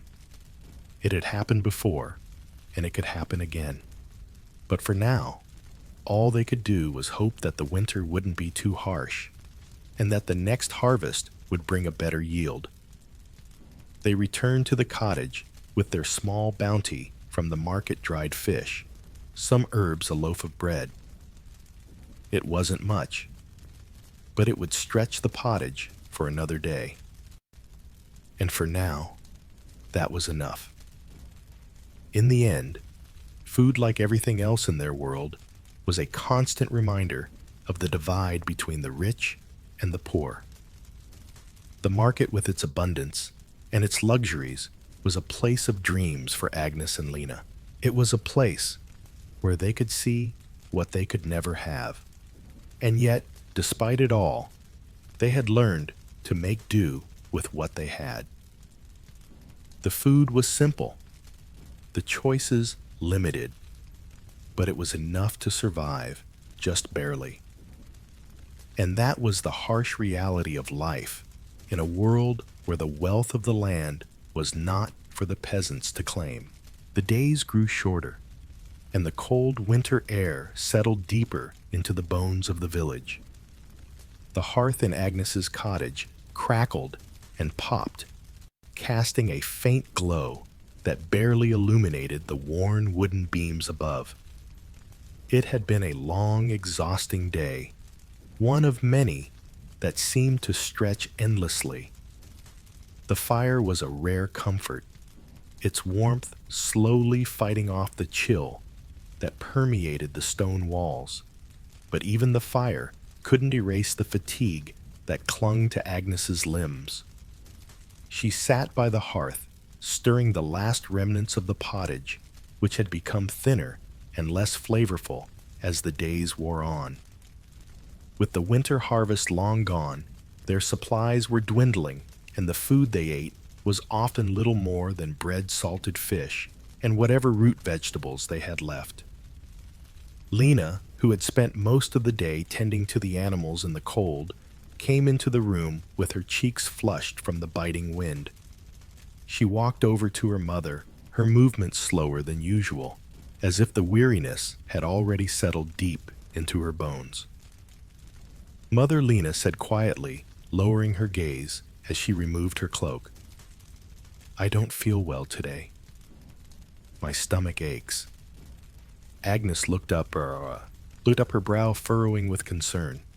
She had noticed that her daughter's energy had waned in recent weeks. The color in her cheeks seemed paler and her movements slower, as though the constant cold and the lack of proper nourishment were taking their toll. "What's wrong?" Lena Agnes asked softly, her voice a mix of worry and quiet understanding. "Are you feeling feverish?" Lena shook her head, her eyes clouded with fatigue. "No, it's like there's a heaviness inside me. I'm always tired, and my bones ache." Agnes felt a pang of fear in her chest as she reached for the small bundle of dried herbs they kept by the fire. She had seen this before, this feeling of fatigue. The heaviness, the weakness, it was something that the peasants lived with.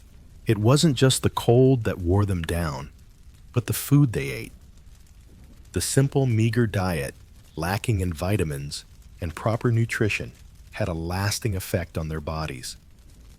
The constant hunger, the long hours of physical labor, and the poor diet all combined to slowly break the peasants down, both physically and mentally. She gently placed a hand on Lena's forehead, brushing her hair back from her pale face.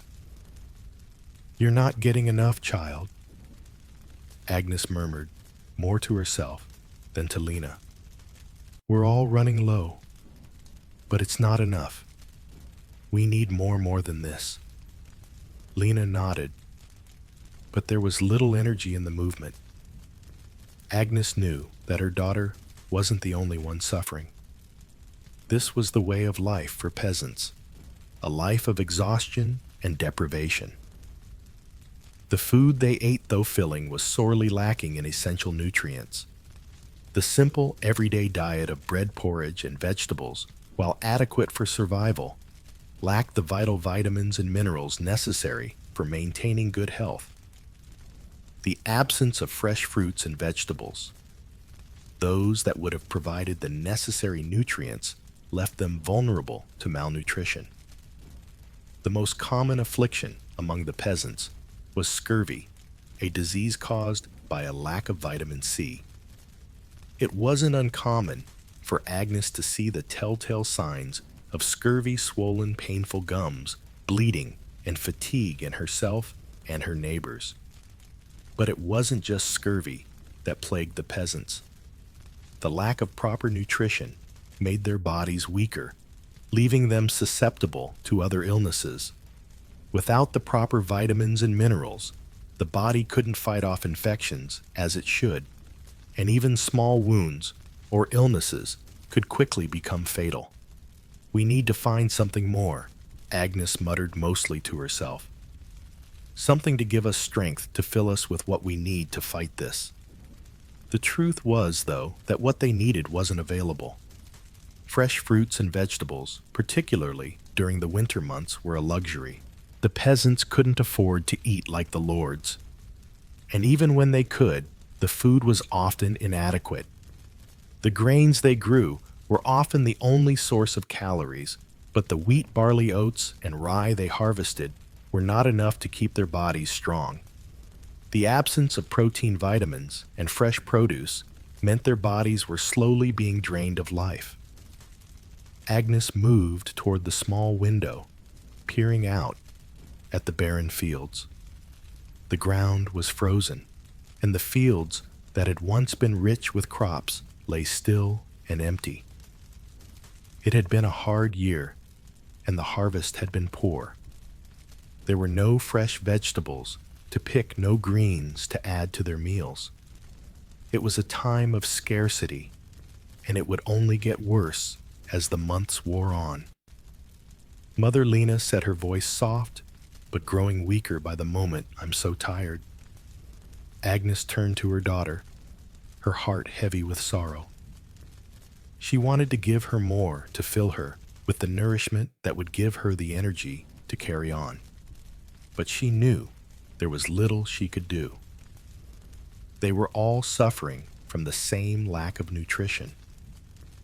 The hunger that gnawed at their stomachs wasn't just a feeling, it was a deep, physical exhaustion that weighed down their bones, their muscles, their very souls.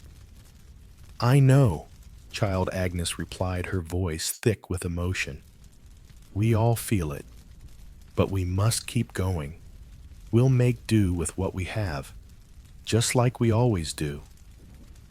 But Agnes knew that this was becoming harder and harder to do. The physical strain of the peasant life was wearing them down. The long hours of hard labor, the constant struggle to survive, were taking a toll on their bodies. The low-protein, high-carbohydrate diet that was their daily fare could not sustain them for much longer. The bread, the cabbage, the leeks, it wasn't enough. As winter deepened, the toll of poor nutrition became even more apparent. Agnes felt her own body weakening, the constant fatigue creeping into her limbs. The work of the fields, the lifting of heavy buckets of water, the endless grinding of grain, each task became more difficult as the days passed. The aches in her joints grew sharper, the pain in her bones more persistent. She felt the weight of it, all the weight of her age, the weight of her responsibilities, and the weight of the lack of food. And then there was the issue of hygiene, or rather the lack of it. Agnes knew that poor nutrition wasn't the only thing that plagued their health. The squalid conditions of their homes, the absence of running water or sanitation, only made things worse. The floors of their cottages were made of dirt, the air thick with the smoke of the fire that served as both heat and cooking source. The animals they kept for food, such as pigs and chickens, were kept in close quarters with them. The fleas, lice, and other pests that infested the animals also found their way into the homes of the peasants, making life even more unbearable. "We need to clean," Agnes murmured, though she knew there wasn't much they could do. They could sweep the dirt floors and wash the clothes by the fire, but it was a never-ending battle. The fleas, the lice, they were a part of life. They weren't just a nuisance, they were a constant reminder of the unsanitary conditions that shaped the peasants' lives. And those conditions, combined with the poor diet, made it all too easy for diseases to spread. It wasn't unusual for the peasants to fall ill, even from something as small as a cut or scrape. Without the proper nutrients, their bodies couldn't heal properly, and even the simplest infection could quickly turn deadly. It was a reality that Agnes had come to accept. Sickness was a part of life just as much as hunger and cold. "I'll get you some warm water," child Agnes said, her voice soft. She had seen the signs of exhaustion in Lena's face, the tiredness in her eyes that mirrored her own. The weight of the hard life they lived pressed down on them all, and no amount of food, no matter how simple, could ease the toll it took. Lena gave a small smile as Agnes went to prepare the warm water. "Thank you, Mother," she whispered. "I'll feel better after a rest."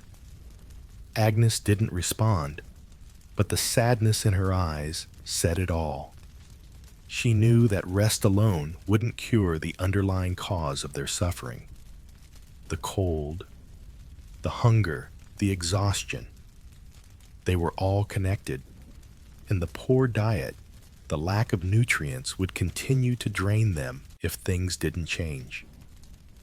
As the fire crackled and the room grew dimmer with the coming night, Agnes sat beside her daughter, the weight of their shared silence filling the space. They were survivors, yes, but at what cost? The price of a peasant's life wasn't just the hard labor.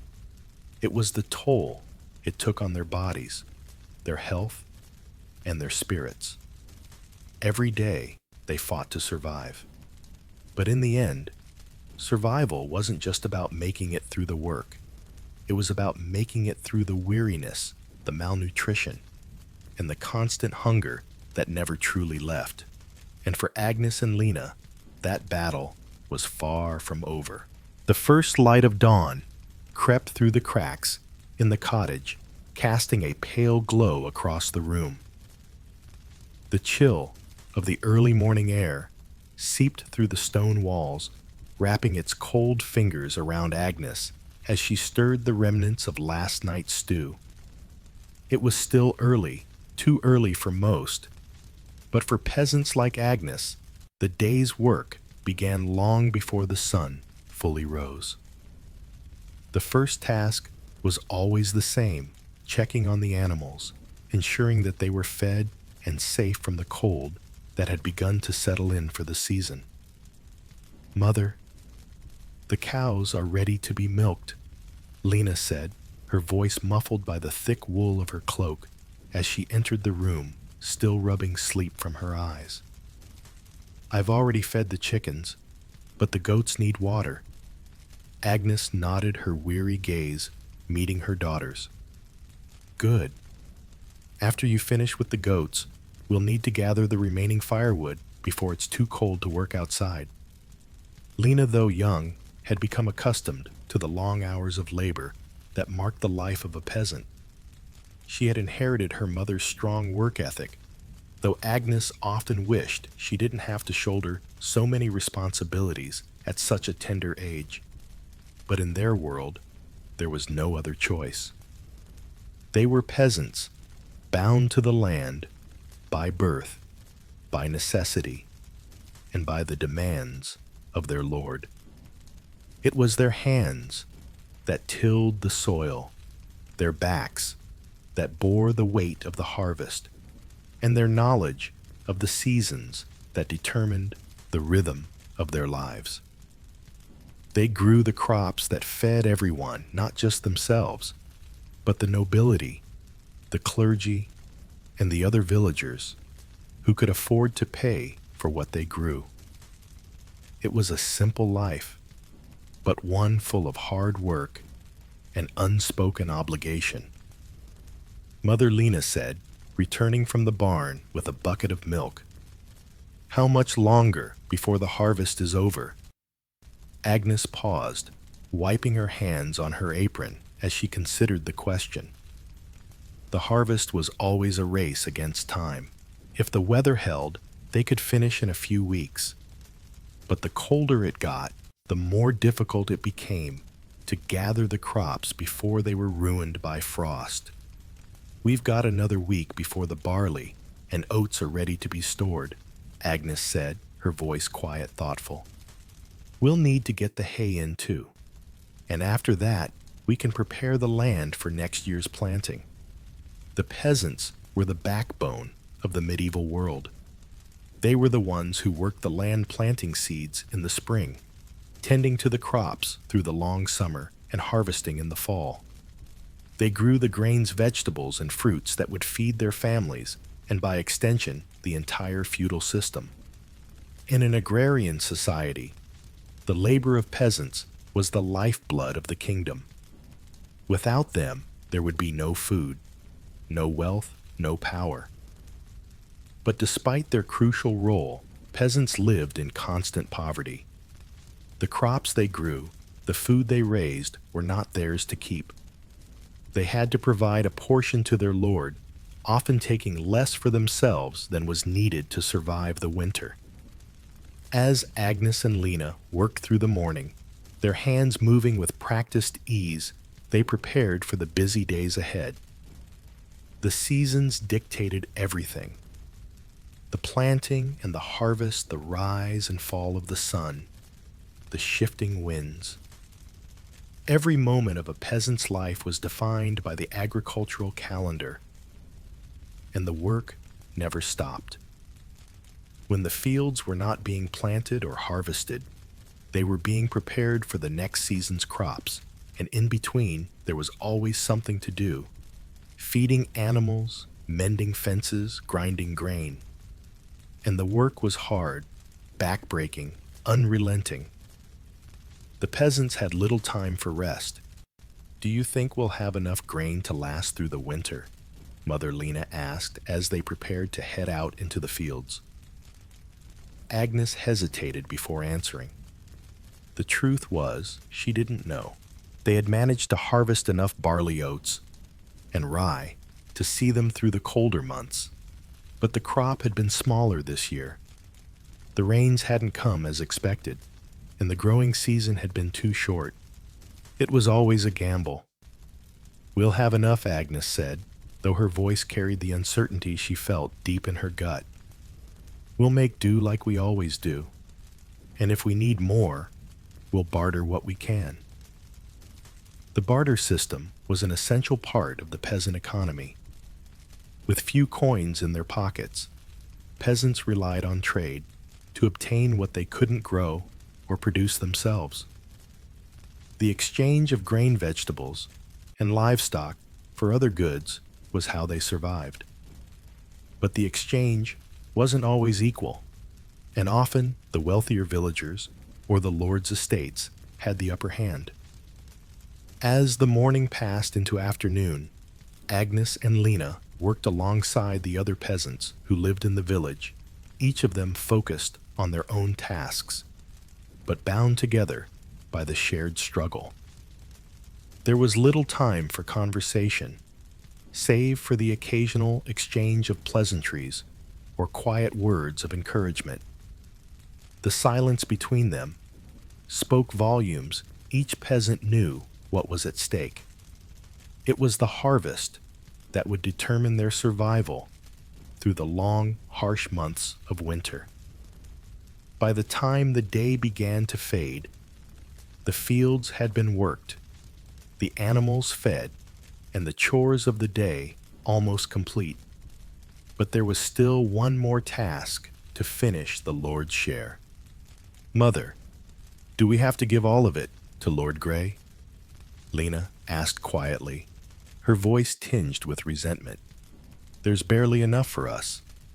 Agnes paused in her work, her shoulders sagging under the weight of the question. She understood Lena's frustration. It was a question that had crossed her own mind many times over the years.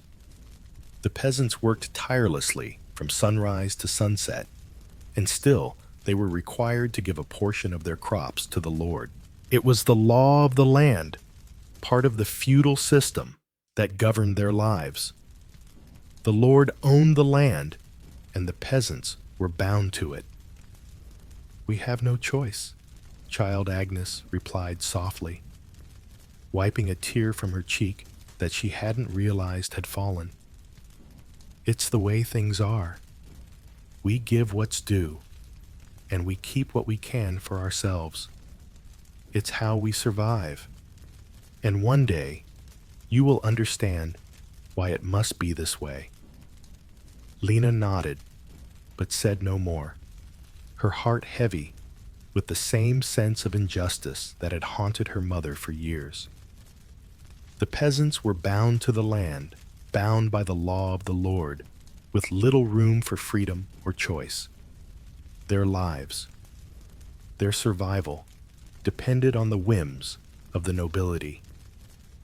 They could work from dawn until dusk, planting and harvesting the crops, but the fruits of their labor were never fully theirs. A portion, sometimes a large portion, was always given to the Lord as rent for the land they worked.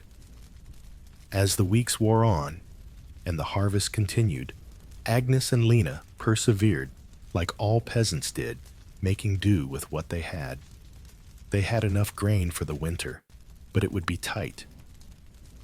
The meager stores of food were a constant reminder of how fragile their existence was. Every year, they hoped for a better harvest, for a kinder winter, for a little more food to fill their bellies. But it was always the same struggle.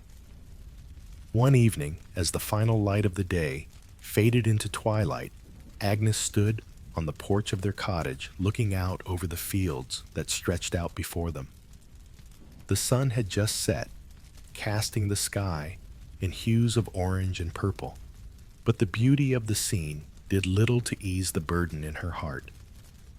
She thought of the hard work ahead of the long winter to come, and she thought of Lena, her young daughter, who would one day take on this same burden, this life of hard labor, of constant struggle. It was a life that was defined by the seasons, the planting, the tending, the harvest, and the cruel reality that their food, the food they worked so hard to grow, was never fully their own. It belonged to the land, to the Lord, to the system that had bound them to it. But Agnes also knew something else. No matter how difficult life became, no matter how much they had to give away, the peasants would endure. They had always endured, and in the end, that was enough. The evening had come quickly to the village of Deveron. The wind had picked up, sweeping through the narrow lanes and rattling the shutters of the humble cottages. Inside, the light of the hearth flickered as Agnes carefully stirred the pot of stew bubbling on the fire. The smell of salted pork cabbage and root vegetables filled the air, the rich scent a comfort to her and her daughter Lena. The meal was simple, yet filling a far cry from the lavish feasts that the wealthier townspeople might indulge in. As they sat around the fire eating their meager supper, Lena looked up at her mother with quiet curiosity. "Mother," she asked, her voice small but thoughtful, "why do the lords eat so much better than us? I've seen the feasts and the castle tables piled high with meats and fruits. Why do we only get bread and stew?" Agnes sighed softly, her eyes focused on the bubbling pot in front of her. She had been asked this question many times before, but each time it left her with a sense of sadness she had grown too accustomed to. She looked at her daughter, her brow furrowing with the weight of the truth she was about to share. "It's because we are peasants, child," Agnes replied, her voice gentle but steady. "We work the land, but we have little of our own. The lords, they own the land, and they feast on what we produce. They have the wealth to afford luxuries that we can only dream of." Lena nodded slowly, her young mind processing the harsh reality of the world she was growing up in. She had seen the noble families come and go from the castle dressed in fine silks, with servants carrying trays of food, while her own family lived on the simplest of fare. She had often wondered why it was so, why her family had to work so hard. and still have so little to show for it. Is it always going to be like this? Lena asked, her voice tinged with the faintest trace of frustration. Will we always eat this way? Agnes placed the spoon down and turned to her daughter, her eyes filled with understanding and quiet sorrow. I don't know, child. We will always have enough to survive, but we will never have the luxury of choice like the Lord's. We make do with what we have. Lena stared into the fire, the warmth of the flames offering some comfort, but not enough to erase the longing in her heart. It wasn't just the food that bothered her. It was the inequality that came with it. She could see it in the way the lords lived their grand feasts, their tables of abundance, and she could feel it in the way her own family scraped by on whatever they could harvest, fish, or barter. The divide between the rich and the poor was stark, and food, more than anything, highlighted that divide. The next morning, as Agnes and Lena made their way to the market, they passed the grand stone walls of the Lord's castle, where the banners of the noble family fluttered in the wind. The castle stood tall, a symbol of the power and wealth that separated the peasants from the privileged. As they approached the market square, the noise of the vendors filled the air, shouting out their wares, trying to catch the attention of passers-by. But the food they sold was nothing like the extravagant dishes Agnes had heard about from the noble families. At one stall, a vendor was selling fresh apples, and at another, bundles of herbs and vegetables. But it all seemed so plain compared to the exotic offerings that were available in the castle feasts.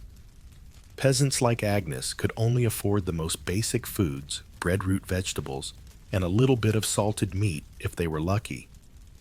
Occasionally, they might buy dried fish or small birds, but the luxuries of the nobility were far beyond their reach. Agnes noticed the faces of some of the wealthier townspeople as they strolled by, their attire rich with velvet and silk, their fingers adorned with rings. They were stopping at the finer stalls, buying the best cuts of meat, the freshest fruits, and the most delicate pastries. The contrast between their food and hers could not have been clearer. She could see it in the way they treated food, not just as sustenance, but as a sign of their wealth and status. The food they ate was as much a part of their identity as the fine clothing they wore. As Agnes and Lena made their way through the market, Lena couldn't help but stare at the abundance of goods the wealthy were able to buy. At one stall, a nobleman was sampling a dish of roasted swan, the delicate meat served on a silver platter with fruits and exotic spices. Lena's mouth watered as she watched, and she whispered to her mother, "Mother, what is that? It looks so delicious." Agnes glanced over at the stall, her heart tightening as she saw the Lord taking a bite of the swan. "That's swan, Lena," she replied softly. "It's a delicacy for the rich. We could never afford such luxuries." Lena watched in silence, her eyes filled with wonder. "It's not fair," she murmured. "Why can't we have that?" Agnes smiled faintly, her heart heavy with the weight of the truth. "Because we are peasants, child. The lords eat what they want because they have the wealth to do so. They can hunt the swans, the peacocks, the game from the forests. But we can only eat what we can grow or gather. We have bread and we have vegetables. That's what we can afford." But even as she spoke, Agnes knew there was more to it than just food. The food was a symbol of the divide between the rich and the poor. It was a constant reminder of the way society was structured, of the power that the lords held over the land and the people who worked it. The noble families feasted on meats that were reserved for them alone, their tables laden with swan, peacock, and other exotic dishes that came from distant lands. They ate in abundance, while the peasants ate whatever they could scrape together. The wealth of the land, the bounty of the harvest, belonged to the lords. It was their right, their privilege. Lena glanced at the swan once more before turning her gaze back to her mother. But why, Mother? Why do they get everything, and we get so little? Agnes paused, her hand resting gently on Lena's shoulder. Because that's how things are, child. It's the way of the world. The lords have what they have because they own the land. They control the food, and the people like us work the land for them. What we have, what we eat, it's the result of our labor. But we must give a portion to them. It is their right, or so they say. Lena didn't respond, but her frown deepened. She had always felt the sting of this inequality. But today, standing in the midst of the market, it felt sharper than ever. The food was more than just sustenance. It was a marker of who you were in the world. The wealthy ate well because they could afford to, because they had power and status. The poor ate what they could find, what they could afford, and they did it without question. As they walked away from the market, their baskets filled with the few vegetables they could afford, Lena couldn't help but feel the weight of the social divide that surrounded them. The food they ate, the food they could never have, was more than just nourishment. It was a constant reminder of where they stood in the world. For the rich, food was a symbol of power and privilege. For the peasants, it was a necessity, a means of survival. And as Agnes and Lena made their way back to their small cottage, the contrast between their lives and the lives of the nobility remained as stark as ever. The rich would feast on swan and peacock, while they would return to their humble meal of bread and stew. The divide was clear, but Agnes held on to the one thing she knew to be true, despite the inequality they would survive. They always did. The first frost had arrived overnight, coating the fields with a delicate layer of ice. It wasn't enough to damage the crops yet, but the air had taken on a chill that could not be ignored. Agnes stood at the kitchen window, looking out at the expanse of the small garden that had once been brimming with life, now just a patch of frozen earth.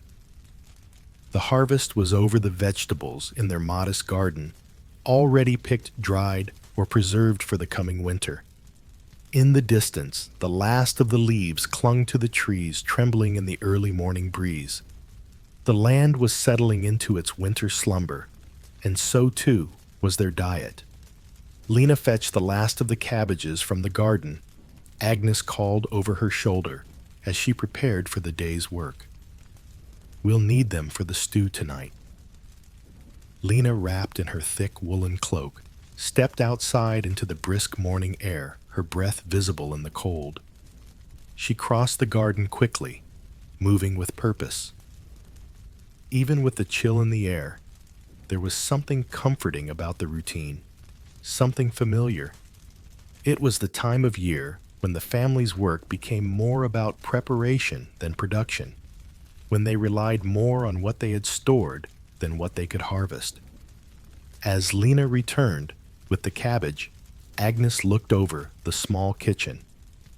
The room was warm, the fire crackling steadily in the hearth. In the corner stood jars of dried herbs and preserved vegetables.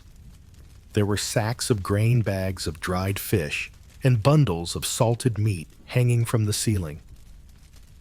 The abundance of the summer months seemed so far away now, a distant memory of fresh produce, lush gardens, and easy access to food. Mother Lena said, her voice soft but filled with curiosity, "Do you think we'll have enough to get through the winter?" Agnes paused in her work, her hand stilling as the question hung in the air. She turned to face her daughter, offering a gentle smile. "We always do, child. The land may be cold, but we have what we need. Bread, salted meats, dried fish. It won't be as easy as summer, but we'll make do. We always do." Lena nodded, but there was a hint of uncertainty in her eyes. She had grown used to the fresh vegetables from the garden and the occasional fish from the river.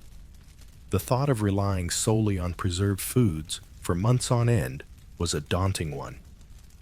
But Agnes was right. They had no choice but to endure. The seasons were relentless, and the rhythm of their lives was shaped by them. As the days grew shorter and the cold deepened, the peasant diet shifted dramatically. In the summer, their meals had been bright and full of variety, bursting with the fresh produce they grew themselves. The garden had been alive with leafy greens, carrots, cabbage leeks, peas, and beans. Even the wild herbs that grew in abundance had found their way into their cooking. Fish from the nearby stream had been caught fresh and eaten within hours, while the occasional rabbit or bird from the surrounding woods had made its way into their stew.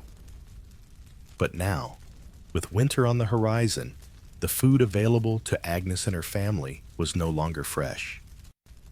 The lushness of summer was gone, replaced by the stark reality of winter's scarcity. The shift in diet wasn't just a change in the food itself, it was a change in the very way they thought about food. Summer had been a time of abundance, a brief respite from the constant struggle for survival. Winter, on the other hand, was a time of preservation and rationing. "Let's check the salted meat," Agnes said, her voice breaking the silence as she moved toward the wooden shelf by the hearth where the hams and salted pork hung. Lena followed her footsteps soft on the stone floor. The meat was wrapped in burlap, the salt having drawn out the moisture preserving it for the long months ahead. Agnes ran her fingers over the meat, feeling the weight of it, the hardness of the salted surface. "We'll have to make this last. The pigs are long gone, and we can't afford to slaughter the cows until we're certain we can survive the winter. For now, this is our meat." Lena nodded, though she knew the difficulty that lay ahead. They had salted and smoked the meat in the fall, careful to preserve enough to last them through the cold months. But it was never enough. The hams, the salted pork, the dried fish, all of it would have to stretch far beyond what was reasonable. And it was often the most difficult part of winter, making sure there was enough to eat. As the season turned colder, the food became more monotonous. Fresh vegetables like cabbage and leeks were still available, but the diversity of their meals shrank. The peasants in the village relied heavily on stored foods, dried beans, salted fish, and dried herbs. The grains, barley, oats, rye, were mostly used for making bread and porridge filling, but not particularly nutritious. The cold months brought with them a heavy reliance on preserved food. There was little to no fresh food to be had, and the little that was available, like the last of the root vegetables from the garden, was carefully rationed. In the villages by the sea, life was slightly different. Fishing provided a reliable source of food, and for the peasants there, winter wasn't as harsh in terms of food availability. The rivers and seas provided fresh fish even in the colder months, though it wasn't without its challenges. Fishing in winter was difficult, and the fish that could be caught were often smaller and less plentiful. Still, for those by the water, salted fish could be traded for other goods, or eaten fresh when it could be caught. For Agnes, who lived further inland, the story was different. She could not rely on fresh fish from the river, and the nearest market was too far away to trade regularly. Her diet during the winter consisted of what they had stored: salted meat, dried fish, and whatever vegetables could be preserved. The scarcity of food was palpable, and there was always a sense of anxiety that accompanied each meal. "Do you think we'll have enough for the rest of the winter?" Lena asked one evening as they sat at the small table by the fire, eating the last of the salted pork with the cabbage. The stew was thin, the meat scarce, but they made do with what they had. Agnes glanced at her daughter, the flickering light from the hearth dancing across her face. "We'll make do, child. We always do." Lena could see the uncertainty in her mother's eyes, but she didn't question her. She knew as well as Agnes did that survival was a constant battle against the elements, against hunger, against the seasons. They could only hope that the cold would not last too long, and that when the thaw came, there would be enough food to begin anew. The thought of surviving winter on nothing but salted and dried food was daunting, but it was the reality they faced every year. The simple act of eating was a reminder of the fragility of life. Without the harvest, without fresh food, the coming months were a test of endurance. They were not just surviving the cold, they were surviving the lack of food, the dwindling stores, the anxiety of whether or not there would be enough. And so the winter passed slow and grueling, the days spent rationing food and scraping by. But every year they made it through. They had learned the delicate balance of survival, of stretching the food they had, of making the most of what the land provided. They lived in constant awareness of the seasons, of the rhythm of planting and harvesting, of the bitter cold of winter that required them to be vigilant in their preservation. In the spring, the cycle would begin again, but for now, they would make do with what they had and trust in the earth to provide when the time came. The fire crackled warmly in the center of the room, its dancing flames casting long, flickering shadows across the walls. The air was filled with the familiar scent of bread baking and vegetables stewing, the kind of aroma that wrapped around you like a comforting blanket.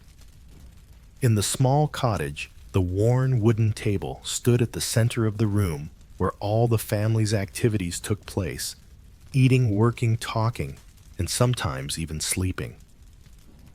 Agnes stood by the hearth, stirring the pot of pottage with a well-worn wooden spoon, the rhythm of her movements as familiar as the seasons themselves. The fire's warmth was a blessing, but she knew it wouldn't last long. The coming winter was already starting to creep in, bringing with it the harsh cold that would settle over everything. But for now, inside their little home, there was warmth. Lena was sitting at the table helping her mother by cutting the last of the vegetables. Her small hands worked carefully, slicing carrots and leeks into thick pieces that would soon make their way into the bubbling stew. She paused for a moment, her brow furrowed as she looked out the window at the pale light of the waning day. Mother Lena said softly, looking up at her, "Will there be enough food for the winter?" Agnes looked over her shoulder, offering a small, tired smile. "We'll have enough, child. We always do. The land gives what it can, and we make the most of it." Lena nodded, though there was a lingering concern in her eyes. She had seen the worry in her mother's face when they had gone to the market earlier, when they had had to settle for less than they needed. There had been fewer vegetables in the market this year, fewer grains, and the price of everything was higher. But food was not just about sustenance, it was about tradition, about the rituals that marked the passage of time in their small home. Each meal, though simple, was a reflection of their lives, their struggles, and their survival. The meals were never extravagant, but they were always shared. They were a communal event, something that brought the family together after a long day's work. As Agnes added the final touches to the pottage, she gestured for Lena to bring the bread. The loaf had risen well, its crust golden and crackling with the promise of warmth. The simplicity of the meal might have seemed plain to others, but to Agnes and her family, it was everything. It was nourishment. It was comfort. It was a reminder that no matter how difficult the day, there was always food to share. When the bread was placed on the table, the family gathered around. Lena sat beside Agnes, her eyes bright with anticipation. The smell of the stew was enough to make her mouth water, but it was the act of sharing the meal with her mother that brought her comfort. "Here, child," Agnes said, ladling the hot pottage into bowls. "Eat your fill. Tomorrow we'll have bread and cheese. But tonight we have this." Lena picked up her spoon, the warmth of the stew settling in her hands as she took her first bite. The taste was simple, nothing more than root vegetables, a bit of salted pork, and a few herbs, but to her it was perfect. She looked up at her mother, her eyes filled with gratitude. "This is the best stew I've ever had," Lena said, with a smile, her voice soft and sincere. Agnes chuckled softly, the sound echoing in the small room. "That's because it's made with love, child. The food is only as good as the hands that prepare it." As they ate, the quiet rhythm of the meal filled the room, and for a brief moment, everything felt at peace. The noise of the world outside, the howling wind, the work of the fields seemed distant, muted by the warmth of the hearth and the comfort of the meal. Even the animals that roamed their small homes seemed to understand. The chickens clucked softly in the corner, and the dog lay curled up by the fire, his eyes half closed as he dozed contentedly. The presence of animals, too, was a part of their shared meal, though not always as a source of food. In the winter months, the animals were brought inside at night for warmth and protection from the cold.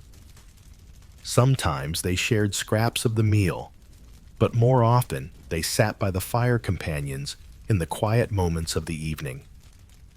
Mother Lena said between bites, "Do you think we'll ever have more than this? Do you think we'll have a feast like the Lord someday?" Agnes paused, her spoon hovering above her bowl as she looked thoughtfully at her daughter. The question had come before many times over the years. The idea of wealth and abundance was so distant, so foreign to Agnes, but she had always hoped that her daughter would see something more in the world than the narrow confines of their life. "No, child," Agnes replied softly, her voice tinged with a quiet resignation. "The Lords have their feasts, and we have our meals. But you know it's not the food that makes a feast. It's the people you share it with. And we are rich in that way, aren't we?" Lena's eyes brightened at her mother's words. "Yes, we are," she agreed, smiling up at her mother. The simple act of sharing a meal together, however meager it might have been, was enough to fill their hearts. In a world that often seemed harsh and unforgiving, where food was a constant struggle, the shared moments around the table were a small but powerful form of solace.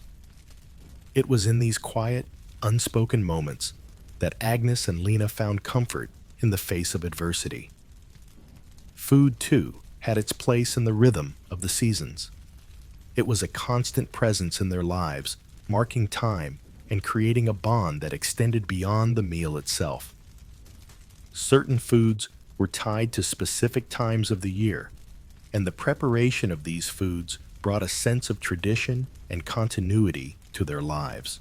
On special occasions, such as the harvest feast or the holy days of the church calendar, Agnes would prepare a meal with what little they had, making it into something special, something to be remembered.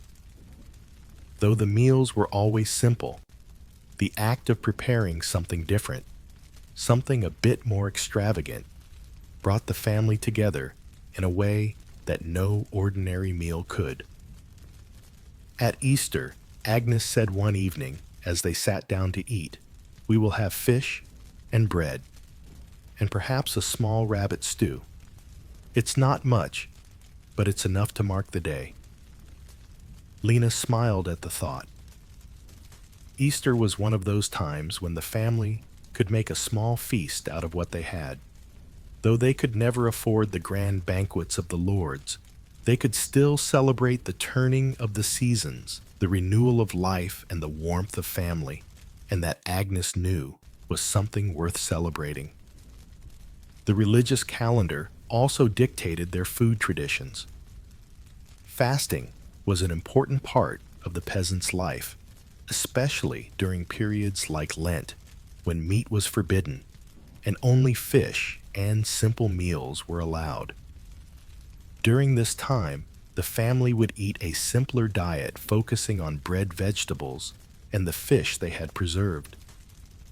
It was a time of reflection and sacrifice, and though the meals were humble, there was a sense of ritual in them, a way of honoring the seasons and the faith that shaped their lives. Though their food was simple, their traditions were rich with meaning. The meals shared around the hearth, the festivals tied to the seasons, and the quiet moments of connection were what truly nourished them. These traditions, these rituals of family life gave them the strength to carry on through the hardships. As the evening drew to a close and the fire began to dim, Agnes and Lena finished their meal. The quiet of the room settled around them, and though the world outside was cold and uncertain inside, they were warm, not just from the fire, but from the shared bond of family. It was a simple meal, but it was enough. The bread, the stew, the warmth of the fire, it was the heart of their home. And as Agnes cleared the table, Lena helped with the dishes, her small hands working diligently, just as they always did. For them, food was more than just sustenance. It was a way to stay connected, to remember the seasons, and to honor the traditions that had been passed down through generations.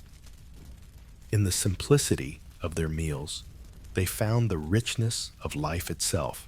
As the last light of the day slipped beneath the horizon, the cottage grew quieter, save for the occasional crackle of the fire and the soft murmurs of Agnes and her daughter Lena.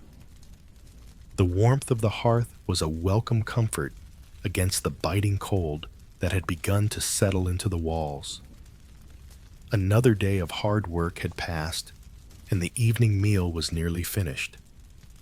They sat together at the rough wooden table, the last of the breadcrumbs scattered on the floor, the empty bowls resting in the flickering glow of the firelight.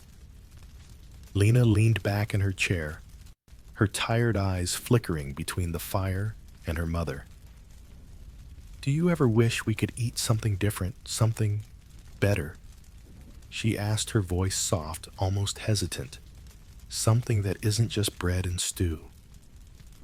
Agnes paused, looking at her daughter with a soft smile, her hands resting in her lap. She knew the question was one of longing, a wish perhaps for something beyond the simplicity of their daily meals. She had asked herself the same thing many times over the years. The steady monotony of the peasant diet, the constant reliance on what the land gave them, had a way of weighing on the spirit. Yet in some ways, Agnes found strength in the simplicity of it all. "Lena." Agnes began, her voice calm, but filled with the quiet wisdom of years lived through hardship. "The food we eat might not be grand or fancy, but it's enough. It's enough to keep us strong, to keep us alive. The simple things are often the most important. We eat to survive, and that in itself is a kind of strength." Lena nodded, though her expression remained thoughtful. She had seen the world beyond the cottage, had heard stories of feasts in the Lord's halls, of rich, delicate meats and fruits brought from far-off lands. She had seen the fine foods that the wealthy could afford, and in comparison, her mother's simple, humble meals seemed so small, so lacking. But even now, as she looked at the flickering fire and the empty bowls on the table, she understood the quiet truth of her mother's words. Do you think, Lena said slowly, that the way we eat, it tells a story about how we live? Agnes paused, her fingers tracing the edge of her wooden spoon, the familiar worn shape worn smooth by years of use. The question lingered in the air, and as she looked into her daughter's eyes, she realized that this was not just a question about food. It was about their lives, about the way they had always lived, always struggled, and always found a way to survive. Yes, Agnes said, her voice thoughtful. The way we eat the food we make it does tell a story. It tells the story of our resilience, of how we have learned to survive through everything the world has thrown at us. It's a story of simplicity, yes, but it's also a story of strength, of knowing how to make do with what we have. Lena sat up straighter in her chair, the firelight casting a soft glow on her face. But it doesn't seem fair, she said quietly. Why do the rich get to eat so much and we have to make do with scraps? Why do they get all the good things? Agnes looked at her daughter, her gaze filled with understanding. She had asked herself the same questions many times over the years, but there was no easy answer. The world was unfair, and the divisions between the rich and the poor ran deep.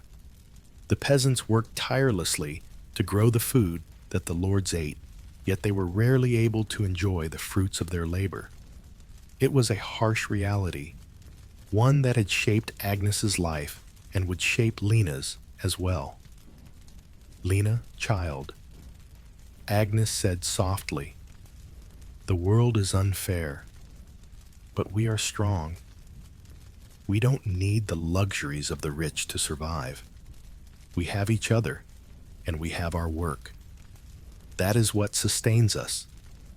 The lords may feast on swan and venison, but we feast on the fruits of our labor, the food that we've grown and prepared with our own hands. Lena looked down at her hands still stained with the remnants of the day's work. She thought about the long hours spent in the fields, the exhausting labor of plowing, sowing, and harvesting. She thought about the bread they had just eaten, the simple stew of cabbage salt pork, and bread, nothing extravagant, nothing special, but enough to keep them alive. The meal, though plain, had been the result of their hard work and sacrifice. I see now, Lena said slowly, her voice thoughtful. It's not about what we eat. It's about how we survive, about what we make with what we have. Agnes smiled, her heart swelling with pride at the realization in her daughter's voice. Exactly, child. The true strength lies not in the richness of the food, but in our ability to survive, to carry on, even when the world around us is difficult. The simple meals we share, bread, stew, root vegetables, these are the foundation of our lives. They tell the story of survival, of struggle, and of perseverance. They are enough. As the night deepened and the fire began to die down, the two sat in silence, the quiet crackle of the embers, the only sound between them. In this small, humble cottage, the simplest of meals had been shared meals that had sustained them for years, meals that had kept them alive through all the hardships. But Agnes knew that the true history of the Middle Ages was not found in the grand feasts of the nobility or the pomp of their lavish banquets. The real story was written in the everyday lives of peasants like her, in the quiet moments shared over humble meals, in the resilience that was born from scarcity. The peasant's diet, simple, meager, and often lacking in the luxury of fresh food, was a testament to the strength of the human spirit. Food, after all, was not just sustenance. It was a reflection of the life lived, of the hardships endured, and the strength required to keep going.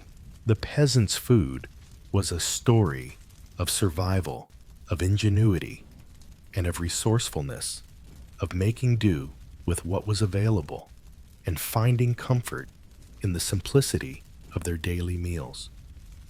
As the embers in the hearth faded to soft glows, Agnes and Lena stood gathering the dishes from the table. They had enough for another day. And as they cleared away the remnants of the meal, Agnes knew that their strength, born from the simplicity of their diet, from their hard work, and from the resilience that flowed through them like the bread they made, was more than enough to carry them through whatever came next. In the quiet of their home, the food they ate told a story of hardship, yes, but also of an enduring hope.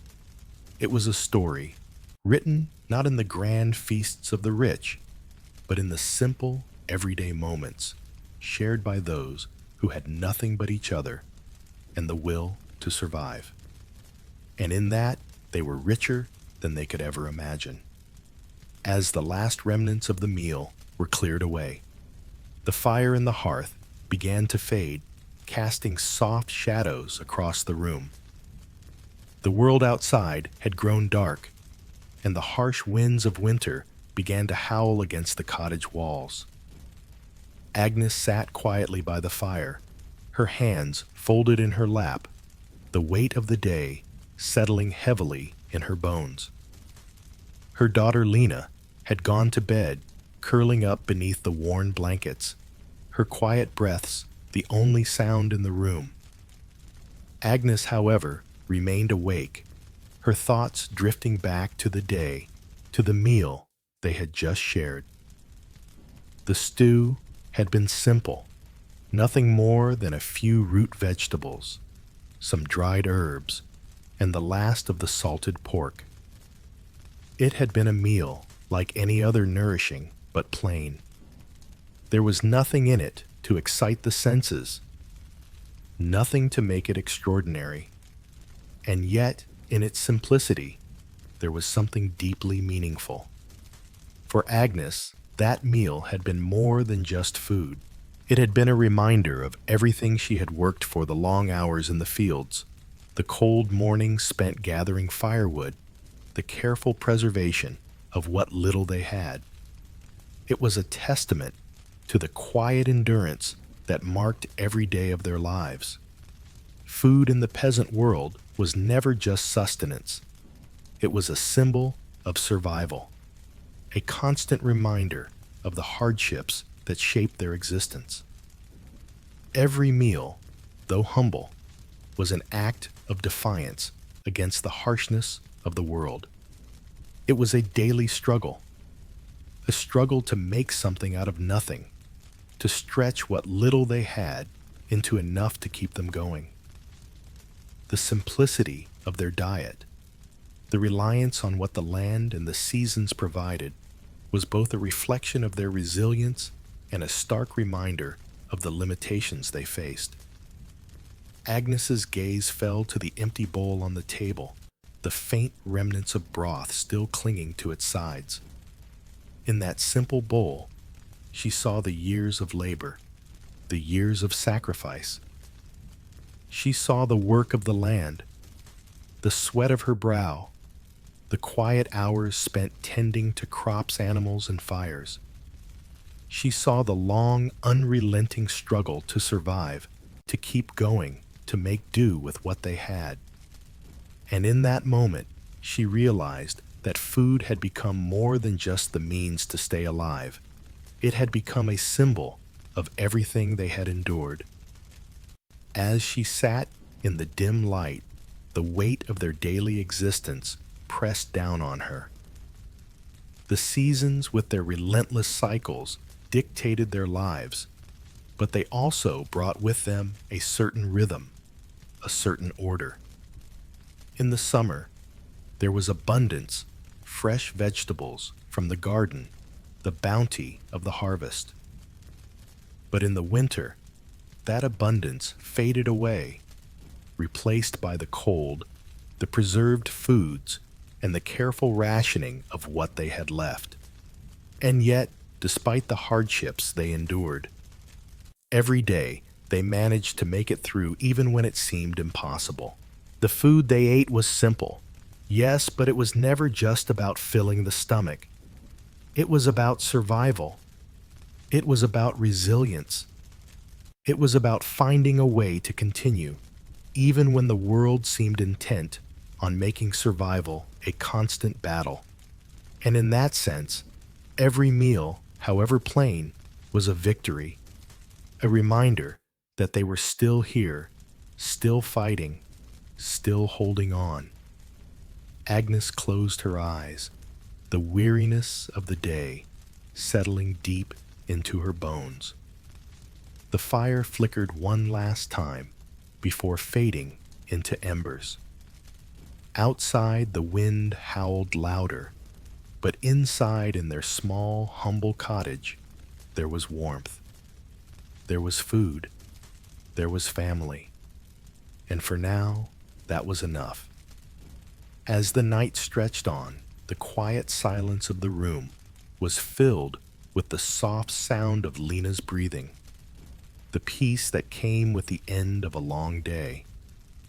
In that stillness, Agnes reflected on the simple meal they had shared, the struggles that had shaped their lives, and the quiet strength that had seen them through. The food had been simple, but it had been enough. And perhaps that was the greatest testament to their resilience, their ability to survive day after day in the face of everything the world had thrown at them. Tomorrow, they would wake up and do it all again. The work, the struggle, the quiet endurance of a life lived on the edge of survival. But for tonight, at least they were safe. And for tonight, their meal, however humble, had nourished not just their bodies, but their spirits as they rested, knowing that despite everything, they had made it through another day.